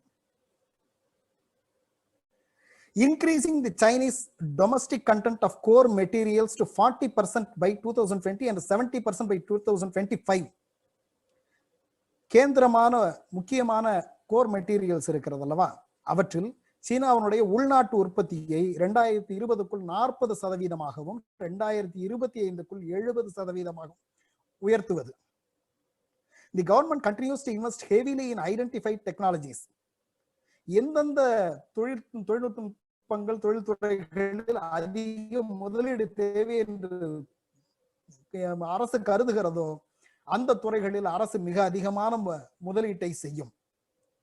எதற்காகவென்றால், to become a world leading manufacturing power, உலகினுடைய மிகப்பெரிய உற்பத்தி சக்தியாக மாறுவதற்காக இவ்வளவு முதலீட்டையும் அரசு செய்யும். இந்த நடவடிக்கைகள் நமக்கு மேட் இன் சைனா 2025 என்றவுடன் நமக்கு மேக் இன் இந்தியா நினைவுக்கு வரும். அந்த மாதிரிதான் நம்ம இது ஒரு திட்டம், அறிவிப்பு அல்லது ஒரு கவர்ச்சிகரமான திட்டம், அவ்வளவுதான் நமக்கு தோன்றும். ஆனால் இதை பற்றி the centre for strategic and international studies என்று வாஷிங்டனில் இருப்பது இதை பற்றி ஒரு ஆய்வு செய்து சொல்லி இருப்பது என்னவென்றால், இது இனிஷியேட்டிவ் டு சைனீஸ் இண்டஸ்ட்ரி, சீன தொழில்துறையை மேலும் முன்னேற்றுவதற்கான முயற்சி என்று சொல்லி இருக்கிறது. இந்த திட்டத்தின் அடிப்படையில் அடுத்து வருகிற 5 to 6 ஆண்டுகளில் செய்ய திட்டமிடப்பட்டிருக்கிற செலவுகளில், செய்து கொண்டிருக்கிற செலவுகளில் முக்கியமானது 5G டவர்ஸ், 5G தொழில்நுட்பத்துக்கான கோபுரங்களை சீனா முழுவதும் அமைப்பதற்காக மட்டும் $1.4 trillion, ட்ரில்லியன், மில்லியன் 6 சைஃபர், ட்ரில்லியனுக்கு 9 பில்லியனுக்கு 9 சைஃபர், ட்ரில்லியனுக்கு 12 சைஃபர், கோடிக்கு 7ங்கிறத கழிச்சிட்டீங்கன்னா 5 சைஃபர் போட்டா 1 லட்சம், 1 லட்சம் கோடி, அதாவது $1,40,000 கோடி அமெரிக்க டாலர்களை 5 to 6 ஆண்டுகளுக்குள் 5G டவர்களை நிறுவுவதற்காக மட்டுமே சீன அரசு செலவிட முயற்சித்துக் கொண்டிருக்கு. செலவு தொடங்கி ஆயிற்று, ஏற்கனவே செய்ய தொடங்கி விட்டார்கள். அமெரிக்காவில் இருக்கிற தி கவுன்சில் ஆன் ஃபாரின் ரிலேஷன்ஸ் என்பது இந்த MIC 2025 என்ற திட்டத்தை a threat to US technological leadership என்று வர்ணித்திருக்கிறது. அமெரிக்காவினுடைய தொழில்நுட்ப முன்னணி இடத்திற்கு ஒரு மிக முக்கியமான அபாயம் என்று அந்த ஆய்வு அமைப்பு அறிவிக்கிறது. அந்த அடிப்படையில் தான் ட்ரம்ப் அரசாங்கம் சீனாவின் மீது விதித்த வரிகள் இருக்கிறது அல்லவா, அந்த MIC 2025 என்பதில் சீன அரசு என்னெல்லாம் செய்ய போகிறது என்பதை காட்டுகிற படம் இது. அவ்வாறு இது தலையிட்டு எந்தெந்த துறைகளில் முக்கியத்துவம் காட்டவிருக்கிறது என்பதும் பட்டியலாக வெளியிடப்பட்டிருக்கிறது. அடுத்த ஸ்லைடு. இந்த ட்ரம்ப் அரசாங்கம் 2018 கூடுதலாக விதித்த வரிகள் இருக்கிறது அல்லவா, நாம் வெறுமனே பார்த்தது சீனாவுக்கும் அமெரிக்காவுக்குமான மோதல், அவ்வளவுதான். சீனாவை ட்ரம்புக்கு பிடிக்கவில்லை அல்லது அந்த மாதிரியான பார்வைகள் மட்டுமே நமக்கு இருந்தன. ஆனால் ட்ரம்ப் வரிகளை உயர்த்திய பெரும்பாலான பொருட்கள் இந்த பட்டியலில் இருந்தவைதான். MIC 2025 lists the following 10 key industries that the Chinese government targets for becoming a world leader. இந்த துறைகளில் எல்லாம் சீனா உலகத்தினுடைய தலைமை முதலிடத்தை எட்ட வேண்டும் என்பதுதான் 2025 MIC 25 நோக்கம். இந்த துறைகளை குறிவைத்து தான் ட்ரம்பினுடைய வரி விதிப்பும் இருந்தது. அதாவது இந்த திட்டத்தை பார்த்து பயந்து ட்ரம்ப் வரி விதிக்க வேண்டிய அளவுக்கு இந்த திட்டத்தினுடைய வீச்சு இருக்கிறது. இந்த திட்டத்தை சீனா அந்த வேகத்தில் செயல்படுத்தி கொண்டும் இருக்கிறது. ட்ரம்பினுடைய தி tariffs primarily apply to manufactured goods including in the Made in China 2025 plan. இதை தாண்டி use began individual investigations over Chinese companies participating in the MIC 2025 plan. இந்த MIC 25 திட்டத்தில் எந்தெந்த நிறுவனங்கள் பங்கேற்கிறதோ அவற்றை பற்றி விசாரிக்க கூட அமெரிக்க அரசு வேலையை தொடங்கி இருக்கிறது. அவற்றை பற்றி விசாரித்துக் கொண்டிருக்கிறது என்றால் அமெரிக்கா அதை பார்த்து எவ்வளவு தூரம் பயந்திருக்கிறது என்பது நமக்கு புரிந்திருக்கும். இதற்கு அடுத்து இந்த ஏற்கனவே சொன்னதிலேயே அடுத்தது இருந்தது இல்லையா, சைனா ஸ்டாண்டர்ட்ஸ் 2025. இந்த சைனா ஸ்டாண்டர்ட்ஸ் 2025 என்பதில் என்னவெல்லாம் செய்ய போகிறது என்பது இந்நேர வரை வெளியே சொல்லப்படவே இல்லை. 2 ஆண்டுகளுக்கும் மேலாக ஆராய்ச்சிகள் நடந்து கொண்டிருக்கின்றன. கடந்த ஆண்டினுடைய இறுதியில் இந்த திட்டம் என்ன என்று அறிவிப்போம் என்று சீன அரசு சொல்லி இருந்தது. கொரோனா வந்த பின்னணியா என்றெல்லாம் தெரியாது, இன்னொரு வரைக்கும் சீன அரசு அறிவிக்கவில்லை. ஆனால் அந்த சைனா ஸ்டாண்டர்ட்ஸ் 2035 என்பது என்னவாக இருக்கும் என்றால், இனி வருகிற தொழில்நுட்பங்களில் சீனாவினுடைய நிலைப்பாடு என்னவென்றால், இன்டர்நெட் என்பது வளர்ச்சி கட்டத்தை எட்டிய போது அதை கையாள்கிற இடத்தில் சீனா இல்லை. 90களில் வளர்ச்சியினுடைய தொடக்கத்தில் இருந்தது. இன்டர்நெட் எப்படி இருக்க வேண்டும் என்று நிர்ணயிக்கிற இடத்தை அப்போது சீனா பெற்றிருக்கவில்லை. நமது கையில் ஒரு ஸ்மார்ட் போன் இருக்கிறது என்றால் அதை வடிவமைத்தது ஆப்பிள். ஆப்பிளை பின்பற்றி மற்றவர்கள் ஆண்ட்ராய்டு வந்திருக்கலாம், மற்றவர்கள் வந்திருக்கலாம். அமெரிக்காவினுடைய கையில் அது இருந்தது. இன்டர்நெட் எப்படி பரவியது, அது அதற்கான வடிவம் என்பது அமெரிக்காவிலிருந்து வந்தது.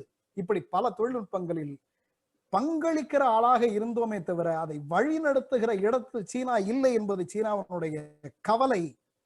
அந்த கவலையிலிருந்து இனி வருகிற எந்த தொழில்நுட்பமாக இருந்தாலும் சரி, அடுத்து வருகிற இன்டர்நெட் ஆஃப் திங்ஸ் ஆக இருக்கலாம், பிளாக் செயின் ஆக இருக்கலாம், என்னவாக வேணாலும் இருக்கலாம், இனி வருகிற எந்த தொழில்நுட்பமாக இருந்தாலும் அது எப்படி இருக்கும் என்று நிர்ணயிக்கிற இடத்தில் சீனா இருக்க வேண்டும். அதற்கான கருவிகள் என்ன என்பதை சீனா தான் நிர்ணயிக்கும். சீனா வடிவமைப்பை தான் உலகம் முழுவதும் பயன்படுத்த வேண்டும் என்பதுதான் சைனா ஸ்டாண்டர்ட்ஸ் 2035 என்பதனுடைய இலக்கு என்று கூறப்படுகிறது. சீனாவில் கசிந்திருக்கிற செய்திகள் இதை உறுதிப்படுத்துகின்றன. அங்கு நடந்து கொண்டிருக்கிற ஆய்வுகள் இதை உறுதிப்படுத்துகின்றன. ஆனால் நாங்கள் என்ன செய்ய போகிறோம், இந்த திட்டம் என்ன என்பதை இன்று வரை சீன அரசு அறிவிக்கவில்லை. சீனாவினுடைய வளர்ச்சி அடுத்து நம் கற்பனையை கடந்ததாக இருக்கும் என்பதை புரிந்து கொள்வதற்கு இது போதுமானது. இப்போது நாம் தொடக்கத்திலிருந்து பார்த்தோம் என்றால் புரிந்து கொள்ள வேண்டியது, நாம் என்ன கட்டத்தில் இருக்கிறோம் என்பதை புரிந்து கொள்ளாமல் ஒரு பொருளாதார நடவடிக்கை சரியாக இருக்காது.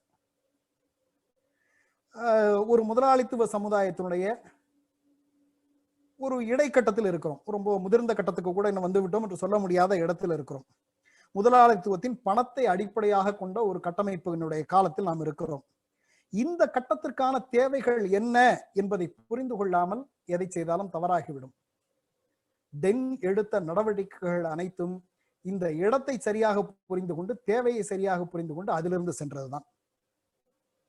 இந்த இடத்தை புரிந்து கொள்ள தவறினால், கமல் பாடுவார் இல்லையா, காற்றடிக்கும் நேரம் மாவு விற்க போனேன் என்று அபூர்வ சகோதரர்களில் பாடுவார் இல்லையா, அந்த மாதிரி எப்போது எதை செய்தோம் என்பதற்கு பொருத்தம் இல்லாமல் போய்விடும்.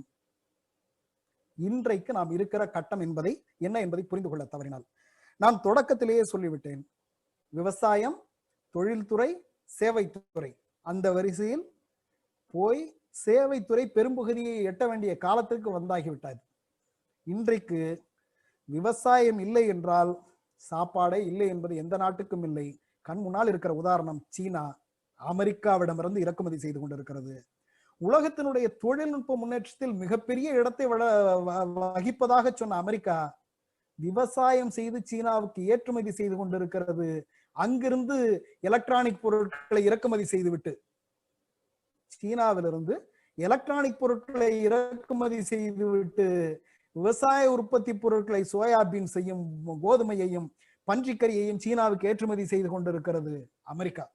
புரிந்து கொள்ள வேண்டிய செய்தி என்னவென்றால், சீனா சொன்னதுதான், விவசாயத்தை யார் வேண்டுமானாலும் செய்வார்கள், மற்றவர்கள் செய்யாததை நாம் செய்வோம் என்ற மாதிரியான காலத்திற்கேற்ற புரிதல் இருக்கிறது அல்லவா. அந்த இடத்தில் தவறினால் நம் வளர்ச்சி போய்விடும். எந்த நாடாக இருந்தாலும், நான் இந்தியாவை சொல்லவில்லை. அதே போல அதற்கேற்ற திட்டமிடல், அது அந்நிய தொழில்நுட்பம், அந்நிய முதலீடுகளை வரவேற்பது, அவற்றில் தேவையான கட்டுப்பாடுகளை, நமக்கேற்ற கட்டுப்பாடுகளை வைத்துக் கொள்வது, அவற்றை உறுதியாக நடைமுறைப்படுத்துவது, அதை தாண்டி அந்த கட்டுப்பாடுகள் நமது கையில் இருக்கிற மாதிரி இருப்பது. ரொம்ப நல்ல உதாரணம் ஜாக்மா. தொடக்கத்திலேயே சொன்னேன், அமேசான் போன்ற 3 மடங்கு பெரிய நிறுவனம் அலிபாபா.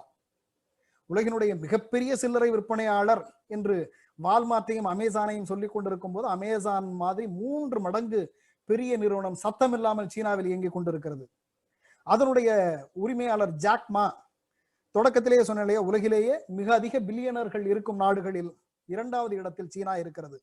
ஆனால் கிண்டலாக ஒன்று சொல்வார்கள், 2வது இடத்தில் சீனா இருக்கலாம், ஆனால் சீனாவினுடைய முதல் பெரிய பணக்காரரான ஜாக்மா உலகத்தினுடைய 21வது பில்லியனர் என்று மேற்கத்திய நாடுகளில் கிண்டலாக சொல்லப்படுவது உண்டு.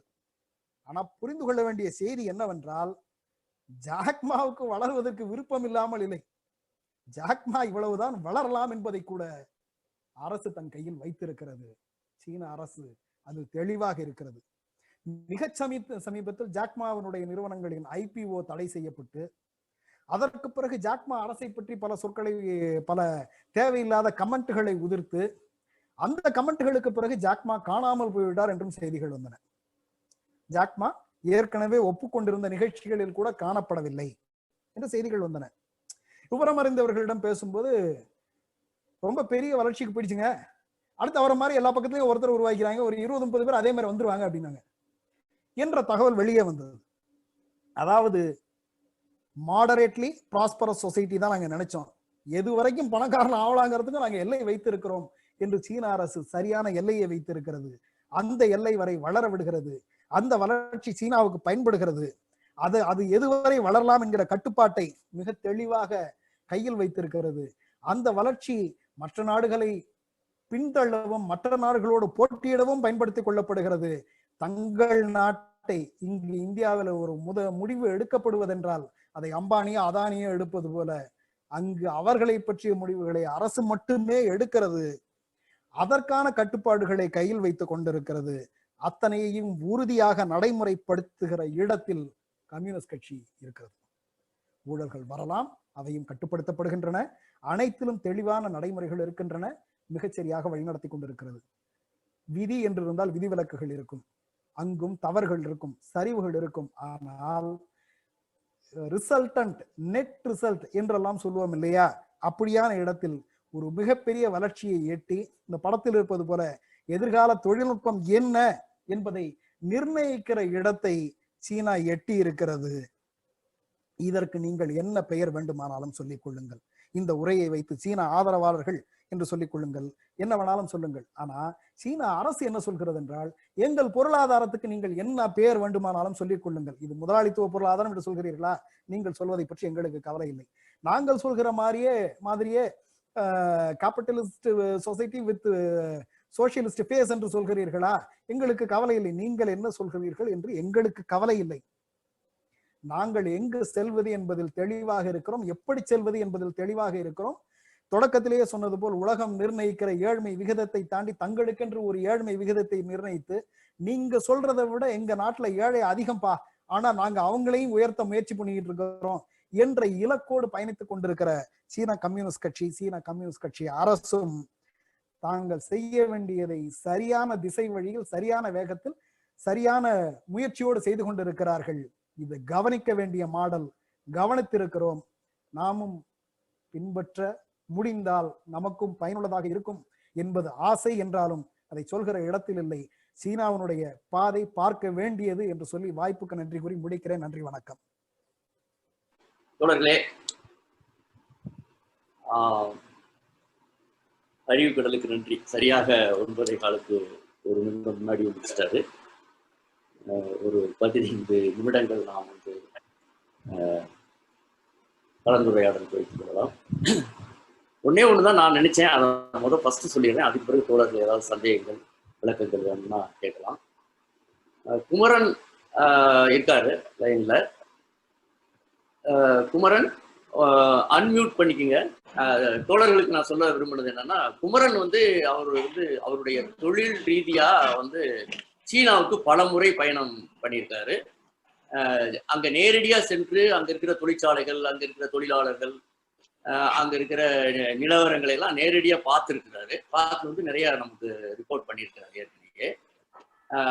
அந்த வகையில வந்து தோழர் அங்கு சென்று நேரடியா பார்த்த சில விஷயங்களை சுருக்கமா ஒரு 5 மினிட்ஸ் சொன்னாருன்னா நல்லா இருக்கும் அப்படின்னு நான் நினைச்சேன்.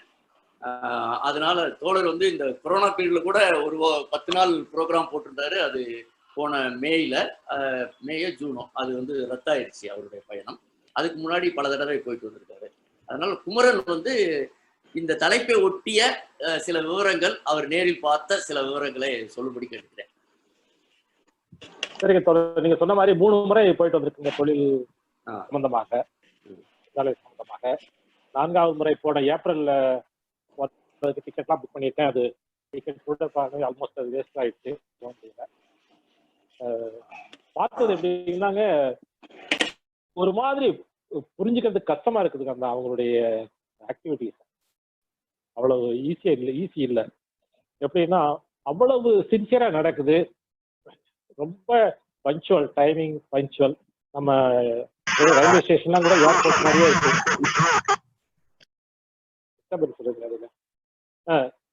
அந்த அளவுக்கு இருக்கு. பட் இதெல்லாம் யார் இயக்குறாங்க, பிரைவேட்டா கவர்மெண்டா, அது எப்படி இயங்குது அப்படிங்கிறத புரிஞ்சுக்கிறது கஷ்டமா இருக்கு. ஆனா அவங்களும் ஒரு டிரான்சிஷன் பேஸ் தான் இருக்கிறாங்க. ஸோ அந்த ப்ராப்ளம்ஸ், ஒரு பொருளாதார மாற்றம் வரும்போது அது சமுதாயத்தில் ஏற்படக்கூடிய மாற்றங்களும் வந்து அது நடந்துட்டா இருக்கு. ஒரு பக்கம் அதுக்கான போராட்டம், அதுக்கான எதிர்வினை, அந்த எதிர்நிலைகளின் ஒற்றுமையும் போராட்டம்ங்கிற நிலைமையில அந்த போராட்டமும் நடந்துட்டு தான் இருக்கு. ஆனாலும் அறிவுக்கடல் சொன்ன மாதிரி அவங்களுடைய திட்டமிடல், இந்த வளர்ச்சி இருக்கு பாருங்களா, அதுவும் 90களுக்கு அப்புறம் நடந்த வளர்ச்சி, மிக அபரிவிதமான வளர்ச்சி. அப்புறம் அவங்க எக்ஸ்போர்ட் அப்படிங்கிறது வந்து பினாமினல். அப்போ அந்த ஆட்டிடியூடே வந்து அவங்க அந்த மக்களுடைய ஆட்டிடியூடே வந்து பயங்கர பிஸ்னஸ் மோட்டிவேட்டடா இருக்கு. நம்ம குஜராத்திஸை பத்தி சொல்லுவாங்க. குஜராத்திஸ் கூட பிஸ்னஸ்ன்னு சொல்ல முடியாது, ஒரு மாதிரி ஒரு பிஸ்னஸ்னா கூட கொஞ்சம் ஒரு சீட்டிங் மென்டாலிட்டி அதுக்குள்ள இருக்கும். இவங்க வந்து ரொம்ப ஸ்ட்ரெயிட் ஃபார்வர்டாகவும் ரொம்ப நல்லா இருக்கும். வேற என்ன தோழர், எந்த மாதிரி நீங்க எதிர்பார்க்குறீங்க? அப்புறம் விலையை பொறுத்த வரைக்கும் கம்பேரிட்டிவ்லா ஒரு apple to apple, comparing apple to apple, same quality உள்ள ஒரு பொருள் ஜப்பான்ல இருந்தோ கொரியாவில இருந்தோ வர்றது பார்த்தீங்கன்னா ஒரு 20% 30% சீப்பாக இருக்கும். அதே ஜெர்மனி பார்த்தீங்கன்னு சொன்னா ஒரு 50% சீப்பாக இருக்குது. அது பொருளுக்கு பொருள் மாறுபடுது. அப்புறம் மெயினா இந்த ஃபர்னிச்சர், நீங்க நம்ம ஊர்ல இப்போ விற்கிற ஃபர்னிச்சர்ஸ் மேக்சிமம் ஃப்ரம் சைனா. இந்த கொரோனாக்கு அப்புறம் இந்த எல்லை பிரச்சனைக்கு அப்புறம் எப்படி ஆச்சுன்னு தெரியல. அதுக்கு முன்னாடி பார்த்தீங்கன்னா ஆல்மோஸ்ட் 90% பக்கமா சைனீஸ் ஃபர்னிச்சர்ஸ் தான் இங்க இருக்கிறாங்க. அது காரணம் அந்த மாஸ் ப்ரொடக்ஷன், அப்புறம் அவங்களுடைய பிரைசிங் கவர்மெண்ட் வந்து தலையிடுது. ஃபார் எக்ஸாம்பிள் ஒரு பர்டிகுலர் ப்ராடக்ட், ஒரு ஒரு டவல்னு வச்சுக்கோங்களேன், டர்க்கி டவல் வந்து இந்த வருஷம் நம்ம எக்ஸ்போர்ட் பண்ணணும் அப்படின்னு சொன்னா அது எவ்வளவு குறைஞ்ச விலைக்கு கொண்டு வர முடியுமோ அந்த அளவுக்கு கொண்டு வந்து வேர்ல்டு மார்க்கெட்டை கேப்சர் பண்ணுறாங்க. அந்த மாதிரி ரொம்ப அந்த planning from the communist party, அது அந்த ஆட்சியாளர்களுடைய பிளானிங் இருக்கு பார்த்தீங்களா, அது வந்து பினாமினல். ஆனா அதே சமயத்துல இந்த சென்ட்ரலைஸ்டு பவர் அப்படிங்கிறது வந்து நம்ம பார்க்கறதுக்கு தான் அப்படி தோணுது. அவர் வந்து ஜி ஜின்பிங் வந்து ரொம்ப பவர்ஃபுல்லா இருக்காரு, எல்லாத்தையும் கண்ட்ரோல் பண்றாரு அப்படிங்கிறது உண்மைதான். ஆனா அதே சமயத்துல அட்டானமி வந்து ரொம்ப அதிகம். நம்ம சுயாட்சி சொல்றோம் இல்லையா, மாநில சுயாட்சி. இந்த மாநில சுயாட்சி இல்லை, பஞ்சாயத்து சுயாட்சி. ஒரு டிஸ்ட்ரிக்ட் லெவல்ல இருக்கக்கூடிய அந்த கம்யூனிஸ்ட் பார்ட்டி செக்ரட்டரிக்கே வந்து அவ்வளவு பவர் இருக்கு. நம்ம ஊர்ல ஒரு கலெக்டர் மாதிரியோ அதை விட கூட அதிகமான power. Collector come politician come police, அந்த மாதிரி அவருக்கு பவர்ஸ் கொடுத்து வச்சிருக்காங்க. அதுவே வந்து ஒரு வளர்ச்சிக்கு காரணமா இருக்கு. நமக்கு அது ஒரு முட்டுக்கட்டு தான் நம்ம நாட்டை பொறுத்த வரைக்கும். இந்த மாநில சுயாட்சி, அவங்களுக்கான ஒரு அதிகாரம், இந்த இந்த விஷயமும் வந்து கொஞ்சம் பார்க்கணும் நம்ம. வேற இந்த இன்ஃப்ராஸ்ட்ரக்சர் டெவலப்மெண்ட் தான் தொடர் இன்னொரு முக்கியமான விஷயம். நீங்க எல்லாமே வந்து அந்த டயத்துக்கு முடிச்சிடுறாங்க. ஒரு வருஷம் முதல்ல பிளானிங் ஸ்டேஜ்லயே பார்த்தீங்கன்னு சொன்னா நம்ம 2-3 வருஷம் ஆகிறத வந்து அவங்க ஒரு வருஷம் தான் வைப்பாங்க. அந்த ஒரு வருஷத்துலேயே சொல்றதுலேயே 11 மாசத்துல முடிச்சிடுறாங்க. அப்படிங்கும் போது அந்த டைம் இஸ் மணி அப்படின்னு சொல்லி நம்ம தோணர் சொன்னார் இல்லைங்களா. ஸோ அந்த டைம் இஸ் மணி அப்படிங்கிறத வந்து கரெக்டா ஃபாலோ பண்றதுனால வந்து எக்கனாமிக்கல் க்ரோத் இன்ஃப்ராஸ்ட்ரக்சர் சைடில் வந்து ரொம்ப நல்லா இருக்கு, சிறப்பா இருக்கு. நமக்கு பார்க்குறப்ப எல்லாமே பிரமிப்பா இருக்கு. அப்புறம் இன்னொரு விஷயம் என்னன்னாங்க, நீங்க யூரோப்பும் போயிருக்காங்க, அங்கெல்லாம் வந்து விலைகள் ரொம்ப ஜாஸ்தியா இருக்கும். நம்ம வந்து ஒரு ரெஸ்டாரண்ட்ல சாப்பிட்றதோ அல்லது ஒரு பொருள் வாங்குறதோ, சாதாரணமா நம்ம சாப்பிட்றது, இந்த மாதிரி விஷயங்கள், தண்ணி பாட்டில், இதுவே வந்து ரொம்ப காஸ்ட்லியா இருக்கும். ஆனா சைனாவை பொறுத்த வரைக்கும் ஆல்மோஸ்ட் நம்ம ஊர் மாதிரி தான் இருக்கும். நீங்க ஒரு நல்ல நான்வெஜ் ஹோட்டலில் போய் சாப்பிட்டீங்கன்னா இங்க ஒரு 400 ரூபா ஆகும். அங்கேயும் அவ்வளவுதான், 400 ரூபாய் 500 ரூபாய் அந்த மாதிரி தான். அதே மாதிரி சீப்பா நீங்க ஒரு 100 ரூபாய்க்குள்ள சாப்பிடுறதுனால அதுக்கான சின்ன ரெஸ்டாரண்ட்ஸ் இருக்கு. எல்லா வசதிகளும், அதாவது நம்ம ஊர்ல இருக்கிற மாதிரியே ஹை காஸ்ட் இருக்கு, மீடியம் காஸ்ட், லோ காஸ்ட், அந்த மாதிரி இருக்கு. அப்புறம் இந்த எக்ஸிபிஷன் சென்டர்ஸ்லாம் வந்து அவ்வளவு ஒரு கிராண்டா கட்டியிருக்காங்க, ரொம்ப பிரமாதமான முறையில கட்டியிருக்காங்க. அதுவும் இந்த இன்ஃப்ராஸ்ட்ரக்சர் டெவலப்மெண்ட்ல வர்றதுதான். அப்புறம் ஒவ்வொரு துறையா பார்த்து டெவலப் பண்றாங்க. எந்தெந்த துறை வளரணும் அப்படின்னு அந்த முயற்சி பண்றாங்களோ அந்த துறையை ரொம்ப கான்சன்ட்ரேட் பண்ணி இன்டெப்த் போய் அதுக்குள்ள அறிஞர்களை தேடி எடுத்து உலகம் முழுவதும் இருக்கிற அறிஞர்களை வர வச்சு அந்த மாதிரி வேலைகளும் நடந்துட்டு இருக்கு. ஆனா இன்னொரு விஷயம் பார்த்தோம்னா அப்படி பயங்கர கிராண்டா இருக்கு ஒவ்வொரு ஃபேக்டரியும் அப்படின்னு சொல்ல முடியாது. யாருக்காலும் நம்ம ஊர்ல இப்போ டிவிஎஸ் ஃபேக்டரி இருக்கோ, இவன் அதை விட சின்ன ஃபேக்டரிஸும் இருக்கு, யாருக்காலும் அந்த மாதிரி தான் இருக்காங்க. பட் அதோட நடக்கிற வேலை தான் வந்து ரொம்ப ஹைலி எஃபிஷியண்டா இருக்கு. இதான் நான் சொல்ல இந்த போக்குவரத்து, அதே போல நகரங்கள், இங்க நம்மதுல எல்லாம் பெரிய நகரங்கள் 1-2 தான் இருக்கு. அங்க அங்க எப்படி அந்த ஷாங்காய் போயிருக்கீங்களா, பெய்ஜிங், அந்த மாதிரியான வளர்ச்சி எல்லாம் எப்படி? நார்த் சைனா போலீங்க போல இருக்கு, பெய்ஜிங் சைடு போகல. அது இந்த தேர்தலாம் ட்ரிப்ல தான் பிளான் பண்ணிருக்கோம், அது கேன்சல் ஆயிடுச்சு. ஷாங்காய் போயிருக்கீங்க? ஆமா, அந்த சதர்ன் சைடு தான் நம்ம ஊர் பார்த்தா, சவுத்து தான் வந்து அந்த தொழில் வளர்ச்சி. South east, maximum south east தான் தொழில் வளர்ச்சி, சவுத் ஈஸ்ட் கோஸ்ட். சாலைகள், ரோடு இன்ஃப்ராஸ்ட்ரக்சர் இந்த மாதிரி இல்லைங்களா, தென்சென், கான்சோ, டாங்ஸோ, இந்த மாதிரி சிட்டிஸ் எல்லாம் பெரிய பெரிய சிட்டிஸ், எல்லாத்துலயுமே பெரிய லெவலில் மெட்ரோ இருக்கு, பெரிய நெட்வொர்க் இருக்கு, மெட்ரோ நான்ஜிங் எல்லாத்துலயுமே இருக்கு. அப்புறம் அவங்க எஜுகேஷன் சிஸ்டமும் பார்த்தீங்கன்னா இப்போ ரொம்ப டெவலப் ஆயிடுச்சு. நம்ம ஸ்டூடெண்ட்ஸ் நிறைய பேர் அங்கே மெடிசன் படிக்கிறாங்க. சாலைகள்லாம் வந்து பிரமாதமா இருக்கு. நம்ம எல்லாமே நம்ம ஊர்ல மாதிரியே இருக்கு எல்லா இடங்களும். ஆனா உள்ள வில்லேஜஸ்லயும் சில இடங்களுக்கு போனா, வில்லேஜஸ் எல்லாம் போனோம்னா ஏறத்தாழ நம்ம ஊர் வில்லேஜ் மாதிரி தான் இருக்கு சாலை. வில்லேஜஸ் சிறு ஊர். அவ்வளவு பெரிய ஆமா சின்ன ஊருக்கு போயிருக்காங்க. விவசாயம் பார்த்தோம்னு சொன்னா ரொம்ப அட்வான்ஸ்டா அது சொல்ல முடியாது. நம்ம ஊரோட பெட்டர் தான், பட் ரொம்ப அட்வான்ஸ்டா இருக்குன்னு சொல்ல முடியாது. ஓரளவுக்கு ஒரு மீடியமா தான் இருக்கு வில்லேஜஸ் வந்து. ஆனா வில்லேஜஸ் தான் இப்ப மாறிட்டு இருக்கு. சிட்டிஸ் வந்து கம்ப்ளீட்டா மாறிட்டாங்க. எந்த சிட்டிஸுமே வந்து மாடர்னைஸ் ஆகாம இல்லை. ஆனா இப்ப வில்லேஜஸ் வந்து அந்த மாற்றங்கள் நடந்துட்டு இருக்கு. ஈவன் கட்டடங்கள் வந்து உள்ள இருக்க கட்டடங்கள் நம்ம ஒரு பழைய காலத்து பில்டிங் மாதிரி இருக்கு. இந்த ஓட்டு வீடு மாதிரி ஒரு வீடு. ஆனா முன்னாடி இருக்க அந்த மெயின் ரோட்ல இருக்கிறது பூரா ஒரே மாதிரி மாடல்ல கவர்மெண்டே அந்த டிசைன் கொடுத்துருக்காங்க. அந்த லோக்கல் ஏரியா பஞ்சாயத்து அல்லது டிஸ்ட்ரிக்ட்ல இருக்கு.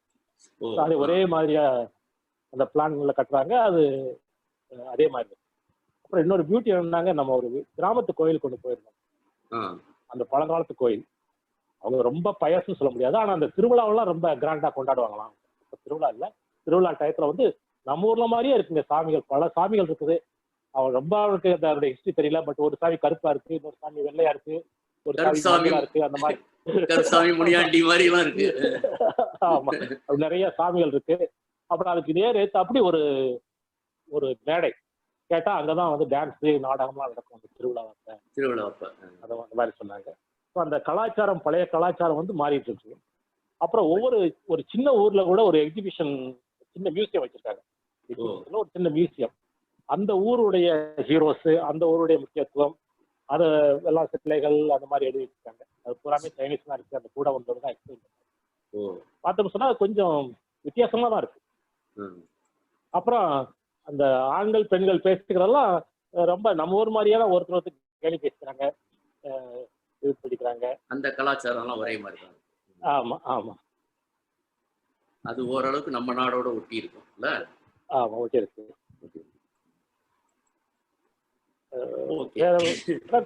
டிரான்ஸ்போர்ட் வந்து இந்த புல்லட் ட்ரெயின்ஸ் தான் வந்து ரொம்ப கன்வீனியன்ட். ஏறத்தாழ ஃபிளைட் மாதிரியே அந்த சிஸ்டம் இருக்கு.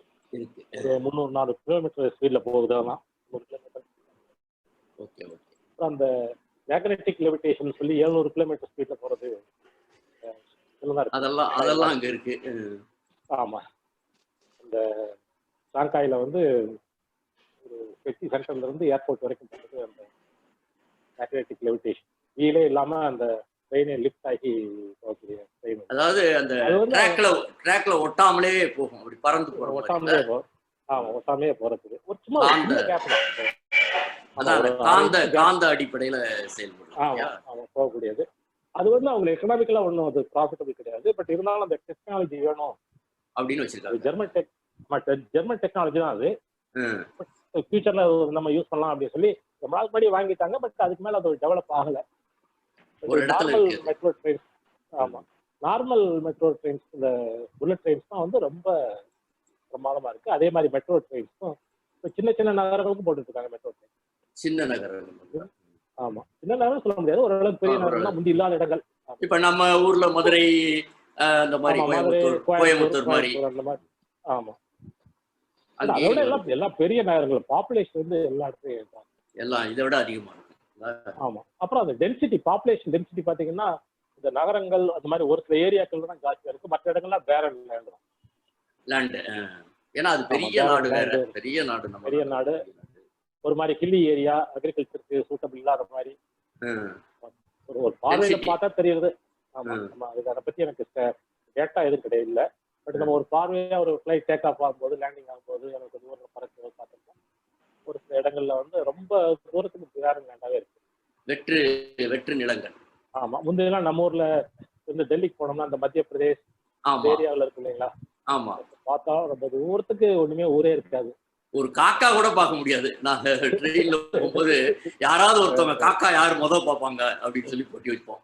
மத்திய பிரதேச தமிழ்நாடு எக்ஸ்பிரஸ் கிராஸ் பண்ணும்போது ஒரு காக்கா குருவி கூட பார்க்க முடியாது, அப்படி இருக்கும். பேரன் லேண்ட். பட் நம்ம ஊர்லயே அந்த ஜியோகிராஃபி மாறிடுச்சு. பட் சைனாவிலேயும் வந்து பட் பேரன் லேண்ட் நிறைய இருக்க மாதிரி இருக்கு. அப்புறம் டென்சிட்டி வந்து கம்மி. நம்ம அதை விட அது வந்து ஆல்மோஸ்ட் 2 மடங்கு இருக்கு ஏரியா.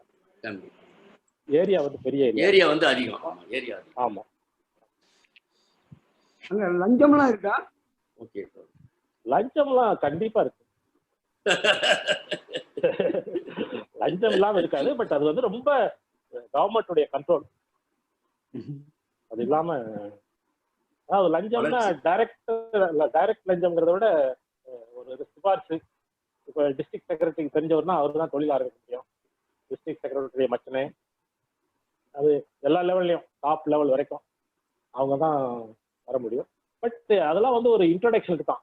அதுக்கு மேல வந்து அவங்க தொழில சிறப்பா திறமை இருக்கவங்க தான் முன்னுக்கு வர முடியும். மச்சனே அப்படிங்கிறதுனால தொழில் ஆரம்பிச்சு அது மார்க்கெட் வந்து அவர் மச்சன் தான் மாமனான்னு பார்க்காது. லைசன்ஸ் கொடுக்கறது, கான்ட்ராக்ட், மற்ற சில விஷயங்கள் எல்லாம் ஃபேவரட்டிசம். அதே மாதிரி ஒரு எலெக்ஷன்ல ஒரு டிஸ்ட்ரிக்ட் கம்யூனிஸ்ட் கட்சி மெம்பர் ஆகி ஒரு டிஸ்ட்ரிக்ட் லெவல்ல எல்லாம் வர்றதுன்னா நிறைய அதுல பொலிட்டிக்கல் வேலையை செய்யணுமா, திருநெல்வேலிலாம் செய்யணும், செலவு நிறைய பண்ணணும், அந்த மாதிரி சொல்றாங்க. அது ஆக்சுவலா எப்படி தெரியும்.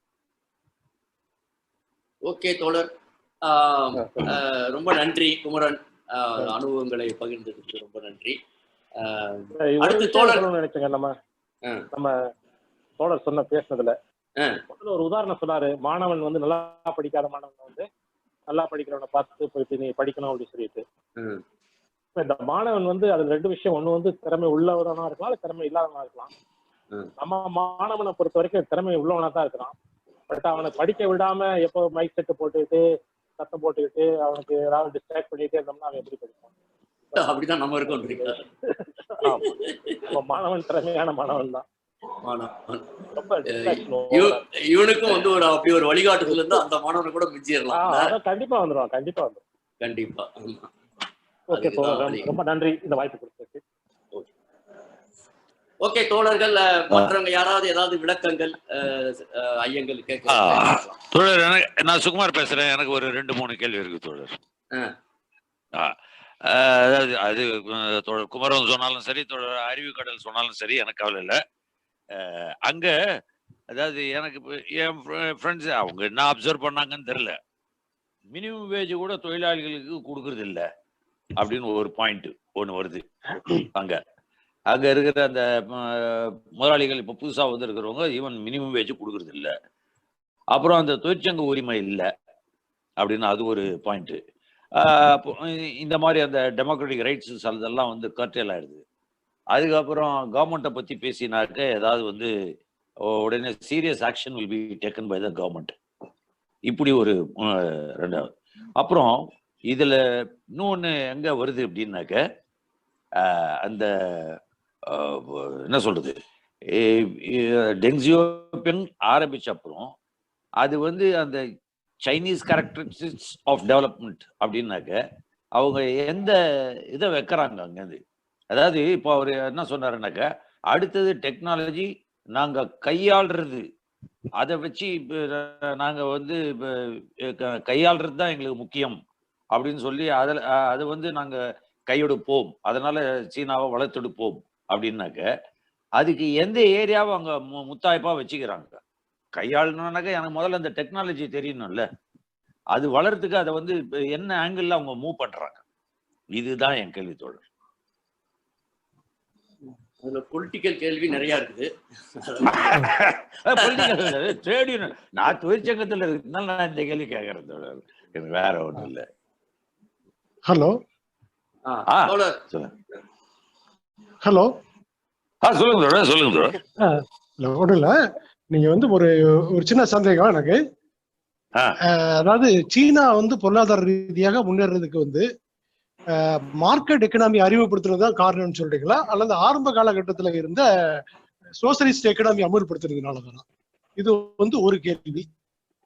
இரண்டாவது கேள்வி வந்து, இந்த எக்கனாமியை வந்து தெரிஞ்சுக்கிறதுக்கு வந்து இப்ப இந்தியாவில வந்து EPWன்னு ஒரு மேகசின் இருக்கு, அது ஆங்கிலத்துல இருக்கு, தமிழ்ல ஏதாவது இருக்குதா அந்த அளவுக்கு அதிக தகவல் தெரிஞ்சுக்கிறது? நன்றி தோழர். அறிவுக்கடல் நீங்க 1-2 சொல்லிட்டு அப்புறம் அப்படி அப்படியே போவோம். நிறைய சேர்த்து வச்சிட்டோம்னா மறந்துடும் நமக்கு கேள்விகள். அறிவுக்கடல், சுகுமார் கேட்ட கேள்விகள்ல எது நீங்க சொல்ல முடியுமோ அதை சொல்லுங்க. இல்ல, சுகுமார் கேட்ட கேள்விகள்ல சிலது பிராக்டிக்கல், இவரு சொல்லணும், குமரன் சொல்லணும், அங்க வந்து என்ன வேஜ் கொடுத்தாங்கிறதோ அல்லது தொழிற்சங்க உரிமை இருந்ததாங்கிறதெல்லாம் அவரு தான் பேசணும், நேரா பார்த்தவரு. இவர் அடுத்து இவர் தோழர் கேட்டார் இல்லையா, குமரன் சுகுமார் இன்னொன்னு கேட்டாரு, கடைசியா என்ன கேட்டார்? அதாவது மூணாவது நாங்க டெக்னாலஜியை நாங்க கையெடுப்போம், மேல கொண்டு போவோம். எந்த டெக்னாலஜில எடுக்கிறாங்கன்னு கேக்குறாரு. எந்த வழிமுறையில அவங்க போறாங்க? இல்ல தோழர், அதாவது வந்து நீங்க அடுத்து என்னெல்லாம் வரவு இருக்குதோ, நீங்க வந்து 90களுக்கு முன்னாடி உங்களுக்கு இன்டர்நெட் தெரியாது. இன்டர்நெட் இவ்வளவு பெரிய வெற்றியை அடைய போகுதுன்னு ஆர்பாநெட் தொடங்கினப்பெல்லாம் நமக்கு தெரியாது. அதே மாதிரி ஜிபிஎஸ் வந்து ஒரு ராணுவத்துக்காக உருவாக்கினது, இன்னைக்கு உங்க டெலிவரி வரைக்கும் ஜிபிஎஸ் தான் முடிவு பண்ணுது. இந்த தொழில்நுட்பங்கள் இந்த இடத்துக்கு வருங்கிறது நமக்கு முன்னாடி தெரியாது. ஆனா பயன்பாட்டுக்கு வந்ததுக்கு பிறகு அதற்கான கருவிகளை செய்யற இடத்துல இப்ப சைனா இருக்கு நம்ம கையில. நம்ம போன உரை ஒன்றுல சொல்லியிருந்தோம், இந்தியாவில நாம பயன்படுத்துகிற மொபைல்கள்ல சீன நிறுவனங்களுடையது எத்தனை சதவீதம்ங்கிறத பத்தி ஒரு தடவை சொன்னேன் நான்.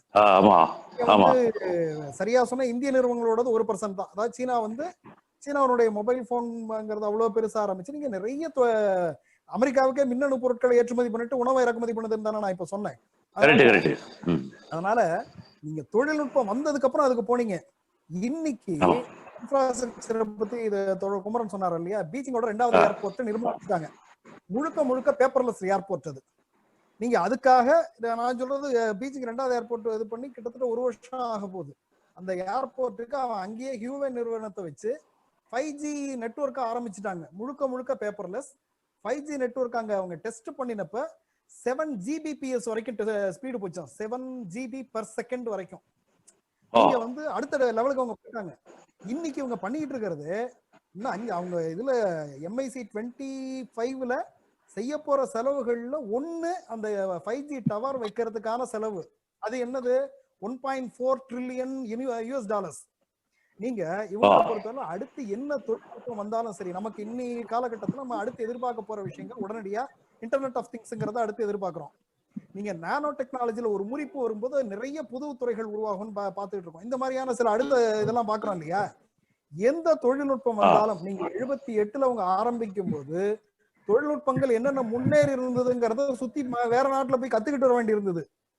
இனிமே தொழில்நுட்பம் வந்தா அதை கத்துக்கிறது கூட எங்க நாட்டுக்கு தான் வரணும், நாங்க தான் அதை வந்து வழி நடத்தி கூட்டிட்டு போவோம் அப்படிங்கிற இடத்துல இருக்காங்க அவங்க. எதுங்கிறதெல்லாம் நமக்கு இப்ப தெரியாது. ஏன்னா 89ல இன்டர்நெட் எப்படி வரும்னு நமக்கு தெரிஞ்சிருக்காது இல்லையா.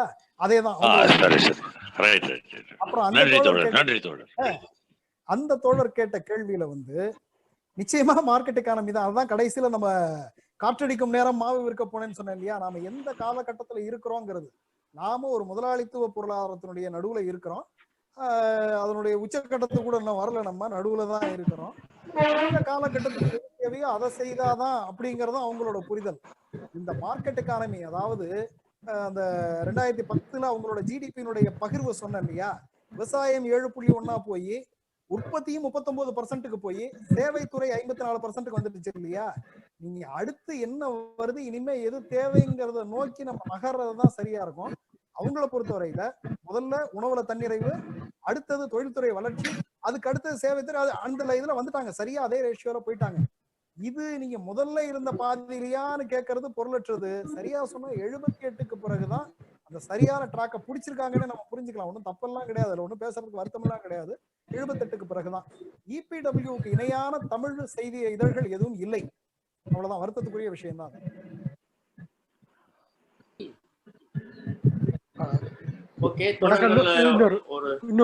இன்னொரு கேள்வி கேட்கணும். ஹலோ, அதாவது இப்ப உதாரணத்துக்கு வந்து அமெரிக்கா வந்து உணவு உற்பத்தி பொருள் சோயா பீன்ஸ், கோதுமை எல்லாம் அமெரிக்கால இருந்து இம்போர்ட் பண்றாங்க. அவங்க அமெரிக்காவை சார்ந்து இருக்கிறாங்க. ஆனா டெக்னாலஜி இப்போ, அதாவது எலக்ட்ரானிக்ஸ் பொருட்களை வந்து அமெரிக்காவுக்கு ஏற்றுமதி, வெளிநாடுகளுக்கு ஏற்றுமதி பண்றாங்க. ஒரு நாடு வந்து பிரதானமாக வந்து உணவு உற்பத்தியில சுயசார்பு இருக்கணும் இல்லையா? அப்படி இல்லைன்னா அது ஆபத்து இல்லையா? அதுதான் என்னன்னா, நீங்க நம்ம பாரிஸ் கம்யூன் வந்தப்ப நம்ம தலைவர்களே சொன்ன இதுதான் என்னன்னா, ஒரு நாட்டிலோ ஒரு குறுகிய பகுதியிலோ தனியா சோசியலிசம் வந்துட முடியாது அப்படிங்கறத அவங்க சொன்னாங்க. இதை வந்து வெறும் சோசியலிசம் வந்துட முடியாதுங்கிற இடத்தோட எடுத்துக்க வேண்டியது இல்லை. ஒரு நாடோ ஒரு பகுதியோ தனியா ஒரு வளர்ச்சியை அடைய முடியாது. இந்த காலகட்டத்தை நம்ம கடந்துட்டோம். இனி உலகம் வந்து கனெக்டடா தான் இருக்கும், எல்லாமே ஒன்னா சேர்ந்துதான் இருக்கும். இதுல உணவு உற்பத்தியில நான் தன்னிறைவு அப்படிங்கிறது முதன்மையான இடம் இல்லை. நான் பேசும்போதே நடுவுல என்ன சொன்னேன்னா, உணவு வாழ்க்கைக்கு முக்கியம், ஆனா பொருளாதாரத்துல உணவு மட்டுமே முக்கியம் இல்லை அப்படிங்கறத சொன்னேன் இல்லையா. நீங்க பொருளாதாரத்துக்கு எது முக்கியம்னு வரும்போது சீனா எடுத்திருக்கிற நிலைப்பாடு உணவு, விவசாயம் யார் வேணாலும் செய்யலாம், பழைய தொழில். ஆனா இன்னைக்கு மத்தவன் செய்ய முடியாத செஞ்சா அதை விட கூட வருமானம், நான் கூட விலை கொடுத்து கூட சாப்பாடு வாங்கிட்டு போறேன் அப்படிங்கிறது தான் அவங்க நிலைப்பாடு. நீங்க உணவுல பிறரை சார்ந்து இருக்கிறதுல ஆபத்து இருக்கிறதா அப்படின்னு சொன்னா நிச்சயமா ஆபத்து இருக்கிறது. ஆனா இது நாம புரிந்திருக்கிற இடத்துல இருந்து இனி வருகிற பொருளாதார கட்டமைப்பு இருக்கு இல்லையா, இந்த இடத்தெல்லாம் உடைச்சிரும். இப்ப அந்த இடத்த அவங்க புரிஞ்சுதான் போயிட்டு இருக்கிறாங்க. அவங்க நினைச்சா, என்னோட புரிதல் என்னன்னா, நாளைக்கு ஒரு பிரச்சனை வருது, நான் உனக்கு இதெல்லாம் தரமாட்டேன் அப்படின்னு அமெரிக்கா நிறுத்துதோ, இல்ல வேற எந்தெந்த நாடுகள்ல இருந்து உணவுப் பொருட்கள் உங்களுக்கு வருதை நிறுத்துதோ, அதை அத்தனையும் உடனே ப்ரொடியூஸ் பண்ற தெம்பு அவங்க கிட்ட இருக்கு. ஏன்னா இந்த இன்ஃப்ராஸ்ட்ரக்சரை பத்தி சொல்லும் போது அதை விட்டுட்டீங்கன்னு குமரன் சொன்னார் இல்லையா, நான் அந்த நிலத்தின் மீதான கட்டுப்பாடுங்கிற இடத்துல அதை விளக்கி இருக்கணும், விட்டுட்டேன். நிலத்தின் மீதான கட்டுப்பாடுகள் தான் 8 வழி சாலை நினைச்சாலும் போடலாம், ஃபேக்டரி நினைச்சாலும் தொடங்கலாம்னு நான் சொன்னேன் இல்லையா. அதே மாதிரி நாளைக்கு இருக்கிற இடத்த ஒதுக்கி விவசாயம் பண்றதுனால அவங்களால பண்ண முடியும்.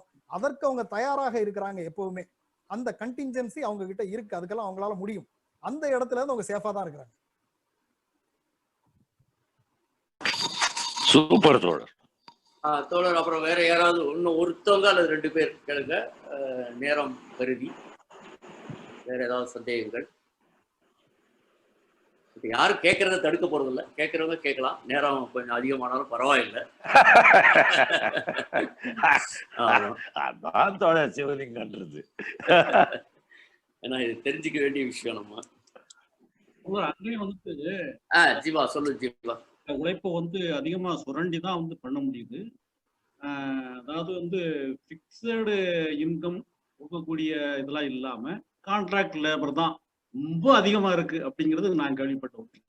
அதனாலதான் வந்து அவங்களுக்கு இது சாத்தியப்படுது அப்படிங்கிறது என்னுடைய கருத்து. லோ இன்கம் சொன்னார்ல ஒரு தோழர் கேட்டார் இல்லையா, தொழிலாளர்களுக்கு லோ இன்கம், அது இந்த கான்ட்ராக்ட் லேபர் மூலமா தான் லோ இன்கம் கொடுத்து தான் வந்துட்டு அவங்க இந்த அளவுக்கு பிரம்மாண்டமான வளர்ச்சியை வந்து பெற்றுக்கிறாங்க அப்படிங்கிற. தோழர், இதுல நம்ம ஒரு விஷயம் என்ன சொல்லணும்னா, இங்க நடக்கிற பல விஷயங்கள்ல நான் பொதுவா ஒரு வரி சொல்லுவேன். நாம இன்னமும் ஒரு முதலாளித்துவ சமுதாயத்துல தான் இருக்கிறோம். அதனால நாம சரின்னு நினைக்கிறதெல்லாம் நடக்கும்னு எதிர்பார்க்க முடியாது. நம்ம சரியை நோக்கி போராடுவோம். அந்த நாம சரின்னு நினைச்சதுக்கும் இந்த சமுதாயம் இந்த பொருளாதார கட்டமைப்பு மேல திணிக்கணும்னு நினைச்சதுக்கு நடுவுல ஒரு இடத்த எட்ட முடியும். அது நமக்கு இழப்பாதான் இருக்கும் அப்படின்னு நான் சொல்லுவேன். நான் கிட்டத்தட்ட அது மாதிரி அவங்களும் சோசியலிசத்தை நோக்கிய பாதையில போயிட்டு இருக்கோம். ஆனா நாங்க இன்னும் போகல. அந்த இடத்துலதான் அவங்களும் தெளிவா இருக்கிறாங்க, அதற்கான முயற்சியில தான் இருக்கிறாங்க. நீங்க இன்னும் சோசியலிசம் வரலங்கிற இடத்துல இருந்து நீங்க சோசியலிசத்துல கிடைக்க வேண்டிய எல்லாமே கிடைச்சிருங்கிற இடம் இல்லை. ஆனா அதே நேரத்துல நீங்க உலக வங்கியோ அல்லது பன்னாட்டு சமூகமோ வச்சிருக்கிற வறுமை கோடுங்கிறத விட ஒரு மேல ஒரு வறுமை கோடை வச்சுக்கிட்டு நீங்க வச்சிருக்கிற அளவுகோல்ல எங்கள் நாட்டுல 0.7% தான் ஏழைகள் நீங்க சொல்றீங்க. ஆனா எங்க அளவுகோல் படி 3.1% ஏழைகள் அப்படின்னு சொல்லிட்டு அவங்களையும் நாங்க மேல கொண்டு வரோங்கிற முயற்சியை அவங்க எடுத்துக்கிட்டு இருக்கிறாங்க. ஆனா இதே காலகட்டத்துலதான் அந்த கூடுதல் தகவல் ஒன்று சொன்னேன் இல்லையா, 2002 இருந்து 2012 ஹவுஸ் ஹோல்ட் இன்கம் 400% ஆயிருக்கு. சோ அது டிஸ்ட்ரிபியூட் ஆகிறதுல ஏற்றத்தாழ்வுகள் இருக்கு. அதான் நான் சொன்னேன், விதின்னு இருந்தா விதிவிலக்கு இருக்கும், தவறுகள் இருக்கும், சரிவுகள் இருக்கும், எல்லாமே இருக்கும். இந்த இடங்கள் இருக்கிறதுனாலதான் அவங்க அந்த 7 சொல்லி அதை சரி பண்றோங்கிற முயற்சியும் சொல்லிக்கிறாங்க. அதுக்கான முயற்சிகள் இருக்கிறாங்க. இது இருக்குதான் இருக்கு. ஆனா இதை தாண்டி அது அஃபோர்டபுளா இருக்கு, அவங்களால வாழ முடியுதுங்கிற இடமும் அங்க இருக்கு. பெரும்பகுதி பேர் நல்லா இருக்காங்க. 3.1 ரொம்ப குறைவானது தானே. அவங்க அதை விட்டுடல, எப்படியோ போயிடுங்கலாம் விட்டுடல, அதுக்கான முயற்சியிலும் இருக்கிறாங்க. அது ரிலேட்டிவா பார்க்க வேண்டியிருக்கு இல்லையா. ஆமா. ஆனா 2050 தான் சோசியலிசத்தின் முதல். ஆமா 2050 தான் நாங்க சோசியலிசத்தின் முதல் படிக்கட்டுல காலை வைப்போன்ற மாதிரி ஒரு ரிப்போர்ட் வந்து. ஆமா, அவங்க மாநாட்டுல நிறைவேற்றினாங்க. ஓகே, நம்ம அந்த டாபிக் கூட போக வேண்டாம். அது போக வேணாம். அது போக வேணாம்னா இந்த கூட்டத்துல கட்டாயம் அதுக்கும் போகணும். அதை விட்டு நம்ம எப்படி மாற்றி சிந்தனை நடத்த முடியாது. அது ஒரு தலைப்புல கட்டாயம் விவாதிப்போம். அது வந்து அதனால அதை விட்டுட்டு நம்ம பேசுறோம்னு யாரும் நினைக்க வேண்டாம். இன்னைக்கு இருக்கிற தலைப்புல இதுக்குள்ள நிறுத்திக்குவோம். அது வேண்டாம். கரெக்ட். அவ்வளவுதான். மற்றபடி கட்டாயம் அதை தோழர், பத்தி எனக்கு பேசுவோம், சோசியலிசத்தை பத்தி பேசுவோம், எல்லாத்தையும் கட்டாயம் பேசுவோம். யாராவது கேட்கறோம்? தோழர் வேற யாராவது கேக்குறீங்களா? தோழர், எனக்கு ஒரு கேள்விங்க தோழர். சொல்லுங்க. சொல்லு சிங்காரவேல். தோழர், இப்போ இந்த ரீசெண்டா இந்த இதுல பிரச்சனை வந்து இல்லைங்களா, சைனா தோழர் ஷாங்காய்லயா ஒரு பிரச்சனை வந்து இல்லைங்களா, ரீசெண்டா விடுதலை கொடுத்தாங்க சைனாவோட ஹாங்காங் இஷ்யூ பத்தி. ஏன்னா ஹாங்காங் தான் மெயின் ஹப். அதை பத்தி இன்றைய சர்வதேச நிலைமை, இந்த ஹாங்காங்கை வந்து எப்படி சீனா அணுகுது, சர்வதேச நாடுகள்ல அதனுடைய நிலைமை ஒண்ணு அந்த கேள்வி. இன்னொரு தகவல் மட்டும், அது தயவு செய்து மன்னிக்கவும், இந்த ஏதாச்சும் ஒரு புத்தக கடைக்கு போகும்போது இந்த புத்தகம் பார்த்தோம், சீனா விலகும் திரைன்னு ஒரு புக்கு. இது கிழக்கு பதிப்பகத்துல போட்டிருக்காங்க, பல்லவி ஐயர் எழுதுறது. ஆமா தோழர், குமரன் தோழர் சொன்னது. இந்த புத்தகத்தை தாண்டி வந்து அந்த ஊருக்கே போன மாதிரி நிறைய இருக்கு இந்த புத்தகத்துல. ஆமா ஆமா, இந்த புத்தகத்தை பத்தி நம்ம மார்க்சிஸ்ட் சிந்தனை மையத்துல ஒரு கூட்டம் போட்டிருக்கோம், நடத்தியிருக்கோம். Okay okay sir, okay okay. இல்ல சைனானாவே ஒரு ரொம்ப தீராத ஆர்வம் வர்றதுனால தெரியாத நண்பர்கள். அதே போல இன்னும் நான் தோழர்களுக்கு இன்னொன்னு சொல்ல விரும்புறேன். இந்த தலைப்பை ஒட்டி, இப்ப இன்னைக்கு அறிவுக்கடல் பேசின தலைப்பை ஒட்டி தோழர் ஆழி செந்தில்நாதன் கேள்விப்பட்டிருப்பீங்க, தன்னாட்சி தமிழகம்னு ஒன்று நடத்திட்டு இருக்கிறாரு. ஆழி செந்தில்நாதன் ஃபேஸ்புக்கில் எல்லாம் ரொம்ப ஆக்டிவா இருக்கிறவர், மாநில சுயாட்சி சம்பந்தமா நிறைய கூட்டங்கள் நடத்திட்டு இருக்கிறாரு. அவரு ஒரு புத்தகம் எழுதியிருக்கிறாரு சீனாவை பற்றி. அதாவது புதிய வல்லரசு சீனா, அது தி டிராகான் அப்படின்னு சொல்லி, அந்த டிராகான்றதான் அவங்களுடைய சின்னம். அதை பற்றி ஒரு பெரிய புத்தகம் அது. அதாவது சீனாவுடைய கிமுல இருந்து அதனுடைய சீன வரலாறு இன்னைக்கு வரைக்குமான வரலாற்றை, அதனுடைய பொருளாதார வளர்ச்சி, அரசியல் எல்லாம், கலாச்சாரம் எல்லாத்தையும் சேர்த்து ஒரு வரலாற்று நூல் எழுதி, அது மிக அருமையான புத்தகம். அதை கூட தோழர்கள் வாங்கி படிக்கணும், சீனாவை பற்றி முழுமையா தெரிஞ்சுக்கிறது. புதிய வல்லரசு சீனா, அது ஆழி பதிப்பகம், அவருடைய பதிப்பகம் போட்டது, ஆழி செந்தில்நாதன் எழுதின நூல். தோழர்கள் வேற யாரும் கேள்வி கேட்கிறீங்களா? தோழர் குமரன் பேசுறேங்க. இல்ல, இப்ப இந்த தொழிலாளர் சம்பந்தமா ஒரு சில விஷயங்கள் சொன்னாங்க, கேட்ட கேள்வி. உங்களுக்கு நீங்க நேரா போயிருக்கிறதுனால மினிமம் வேஜஸ் சொன்னார் இல்லைங்களா, இந்த மாதிரி ஒண்ணு இருக்க மாதிரி தெரியல. பட் அவங்க ஒவ்வொரு ஃபேக்டரிக்கும் ஒரு ஸ்டாண்டர்ட் வச்சிருக்காங்க, அந்த வேஜ் பே பண்றாங்க. அப்ப ரெண்டாவது வந்து இந்த உழைப்பு சுரண்டல் மூலம் தான் இவ்வளவு செல்வம் வருதுன்னா, சுரண்டல் இல்லாம இந்த உபரி மதிப்பு வரவே வராது. செல்வம் பெருகும், பட் இந்த உபரி மதிப்பு, இந்த மாதிரி இன்வெஸ்ட்மெண்ட்லாம் வந்து கண்டிப்பா சுரண்டல் மூலம் தான் வரும். பட் அதை நம்ம எப்படி எடுத்துக்கிறோம் அப்படிங்கிறத பொறுத்து பார்க்கணும். எப்படின்னா, ஒரு தொழிலாளி வந்து கையிலேயே போட்டு எல்லாம் உடைச்சு இது பண்ணி அவர் 24 hours இருந்தா யாரும் அவர் சுரண்ட மாட்டாங்க. பட் அவருக்கு என்ன கிடைக்கும்? அதே சமயத்துல ஒரு முதலாளித்துவ சிஸ்டத்துல அவர் ஒரு மிஷினை வச்சு செஞ்சாருன்னா கண்டிப்பா அவருடைய உழைப்பு சுரண்டல் படும். ஆனா அவருக்கு கிடைக்கக்கூடிய செல்வமும் அதிகமா இருக்கும், வேஜஸ் அதிகமா இருக்கும். அப்புறம் ரெண்டாவது வந்து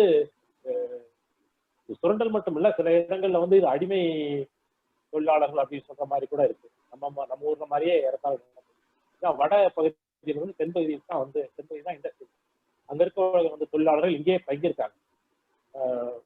ஒரு நாளுக்கு 8 மணி நேரம் 12 மணி நேரம் அப்படின்னு அந்த அவங்க கண்டினியூஸா ஒர்க் பண்ணணும். அவங்களுக்கு ஹாலிடேஸ்லாம் கிடையாது, எல்லா சாட்டர்டே சண்டே எல்லா நாளும் ஒர்க்கிங் தான். வருஷத்துல அந்த ஒரு 20 நாள் 25 நாள் அந்த நியூ இயர் சமயத்துல அவங்க ஊருக்கு போயிட்டு வருவாங்க. அந்த ஒண்ணுதான் அவங்க ஹாலிடே. அப்படி பார்க்க போனீங்கன்னா அதை நம்ம எப்படி எடுத்துக்கிறத பொறுத்திருக்கு. அந்த தொழிலாளி அங்க என்ன நிலைமையில இருந்து இங்க வர்றாரு, வந்து அவருடைய கண்டிப்பா அவருடைய ஸ்டாண்டர்ட் அதிகமாகுது அப்படிங்கிறதுக்காக தான் இங்க வர்றாரு. அதை நம்ம வந்து கண்ணோட்டத்துல வந்து அவங்கள இல்ல இவங்க ஒரு அடிமை தொழிலாளி மாதிரி நடத்துறாங்க அப்படின்னு சொன்னா அது அடிமை தொழிலாளிகள் தான். பட் எப்படியோ மொத்தத்துல வந்து பொருளாதாரம் முன்னேறிட்டு இருக்குது, ஏழ்மை அகலுது எல்லாருக்கும். கண்டிப்பா கஷ்டப்படுறாங்க, அதுல எல்லாம் சந்தேகமே இல்லை. தொழிலாளர்கள் வந்து கஷ்டப்படுறாங்க, நிறைய பிரச்சனைகள் வருது இந்த மாதிரி நாடு. அந்த பிரச்சனைகள் எல்லாமே இருக்கத்தான் செய்யுது. அவ்வளவுதான் தோழர். இந்த ஹாங்காங் சம்பந்தமா? ஹாங்காங்க்கு வந்து ஓகே, அறிவுக்கடல் சொல்லட்டும், நான் தலையிட வேண்டாம்னு நினைக்கிறேன். அது அரசியல் கேள்வி, பொருளாதாரத்தோட ஒட்டி அவர் சொல்லணும்னு சொல்லலாம். அவுட் ஆஃப் சிலபஸ் தானா? முதல்லயே சொல்லிட்டீங்க. ஓகே. இல்ல ஒரு விஷயம் வேணா சொல்றேங்க தோழர். வந்து ரொம்ப ரொம்ப அதான் முக்கியமானது சைனாவிலேயே அப்படின்னு சொன்னாரு. அப்படி ஒண்ணும் கிடையாதுங்க. சைனாவில் வந்து அதை விட முக்கியமான நகரங்கள் எல்லாம் நிறைய வந்துருச்சு. ஹாங்காங் வந்து பிரிட்டிஷ்ல இருந்ததுனால அதுக்கு சில பிரத்யேகமான ஒரு சிறப்புகள் இருக்கு பொருளாதாரத்தை பொறுத்த வரைக்கும். கண்டிப்பா இருக்குது. அது எப்படி சால்வ் ஆகும் அப்படிங்கிறது நம்ம சொல்ல முடியல. பட் இப்போதைக்கு வந்து சீனா கண்ட்ரோல் தான் வச்சிருக்காங்க. அப்படி ஒன்றும் அதை ஈஸியா விட மாட்டாங்க. மேபி சில கன்செஷன்ஸ் கொடுத்து அவங்க வந்து சீனாவோட தான் இருக்கும் மொழியே தனியா பிரிஞ்சு போறது.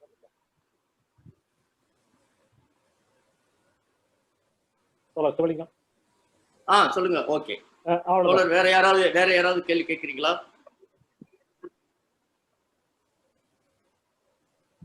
ஒன்பது 50. யாரும் கேட்கலைன்னா இதோட கூட்டத்தை முடிச்சுக்கலாம்.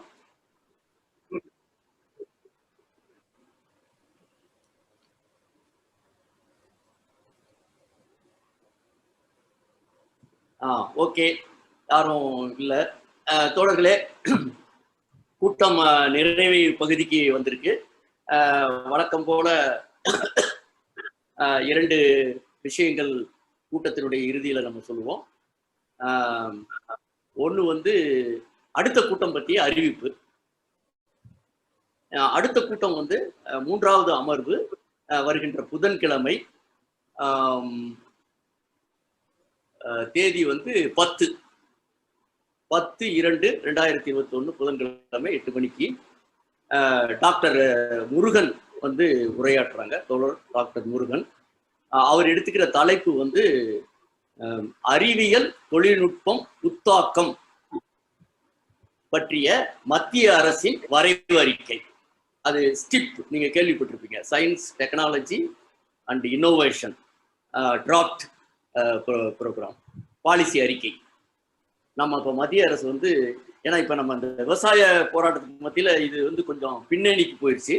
பட் அதுவும் ஒரு அறிக்கை வந்து எப்படி வந்து நியூ எஜுகேஷன் பாலிசி வெளியிட்டாங்க, இப்போ வந்து எக்கனாமிக் சர்வே வெளியிட்டாங்க. அந்த மாதிரி மத்திய அரசினுடைய அறிவியல் தொழில்நுட்பம் இன்னோவேஷன் இது தொடர்பான ஒரு டிராப்ட் அறிக்கை, வரைவு அறிக்கை வெளியிட்டிருக்காங்க. மத்திய அரசு வெளியிட்டிருக்காங்க. ஸ்டிப் 2020 அப்படின்னு பேர். அதுல இருக்கிற விஷயங்கள் என்ன, நம்ம இந்தியாவுக்கான திட்டங்கள், இந்தியாவுக்கான அறிவியல் தொழில்நுட்ப இன்னோவேஷன் திட்டங்கள் என்னன்றத டாக்டர் முருகன் அவர்கள் ஒரு விமர்சன பார்வையை முன்வைப்பார் புதன்கிழமை. கட்டாயம் நீங்க தோழர்கள் அனைவரும் இன்று கலந்துகிட்டதும் புதிய நண்பர்களும் கலந்துக்கணும்னு வேண்டி கேட்டுக்கிறேன். இது வந்து அடுத்த கூட்டம் பற்றிய அறிவிப்பு. அப்புறம் இறுதி பகுதி வந்து வழக்கம் போல நன்றி சொல்லல், கட்டாயம் நன்றி சொல்லணும். நன்றி மறப்பது நன்றன்ற மாதிரி தோழர் அறிவு கடலுக்கு உண்மையிலேயே வழக்கத்தை விட அதிகமாகவே நன்றி சொல்லணும். ஏன்னு கேட்டிங்கன்னா, இன்னைக்கு ஆக்சுவலா தோழர் முதல்ல வந்து குமரனுக்கு தான் வந்து ஒதுக்கி இருந்தோம். அப்புறம் அவருக்கு சில வேலைகள் இருக்குன்னு சொன்னதுனால நான் இன்னைக்கு வருவாரோ வரமாட்டாரோன்னு நான் சந்தேகத்துல தான் இருந்தேன். அதனால கடைசி நிமிடத்துல வேற யாராவது ஒரு பேச்சாளரை அரேஞ்ச் பண்ண வேண்டிய அவசியம் இருந்தது. அப்ப நான் வழக்கமா அந்த மாதிரி எனக்கு பிரச்சனை வரும்போதெல்லாம் அறிவு கடல்கிட்ட தான் கேட்பேன். அவர் வந்து மறுக்காம ஒத்துக்கிட்டாரு. தலைப்பையும் உடனே சொன்னாரு. ஸோ அதனால அவருக்கு வந்து மார்க்சிய சிந்தனை மையத்தின் மூலமாகவும் என்னுடைய தனிப்பட்ட முறையிலும் என்னுடைய மனமார்ந்த நன்றியை தெரிவித்துக் கொள்கின்றேன். அடுத்ததாக இந்த கூட்டத்திற்கு வருகை தந்த சில புதிய தோழர்கள் அவர்களுக்கும் அனைத்து தோழர்களுக்கும் என்னுடைய மனமார்ந்த நன்றியை தெரிவித்துக் கொள்கிறேன். அப்புறம் தோழர் குமரன் வந்து அங்கே நேராக சென்று பார்த்த அனுபவங்களை எல்லாம் விளக்கினாரு. அவருக்கும் என்னுடைய நன்றியை தெரிவித்துக் கொள்கிறேன். கடைசியா நான் சொல்றது வந்து, இந்த கூட்டத்தை அவுட் சோர்சிங் மாதிரி இந்த கூட்டத்தை அவுட் சோர்சிங் முறையில நடத்தி கொண்டிருக்கின்ற தொழில்நுட்ப நிறுவனர் தம்பி தினேஷுக்கும் என்னுடைய நன்றி. எங்களுக்கு அவ்வப்போது தொழில்நுட்ப ஆலோசனைகளை வழங்கி கொண்டிருக்கின்ற தோழர் விக்னேஷ் அவர்களுக்கும் என்னுடைய நன்றியை தெரிவித்துக் கொள்கின்றேன். மீண்டும் ஒரு முறை அனைவருக்கும் மார்க்சிய சிந்தனை மையத்தின் மூலமாக மனமார்ந்த நன்றியை தெரிவித்து இந்த கூட்டத்தை முறைப்படி முடித்து வைக்கின்றேன். நன்றி, வணக்கம்.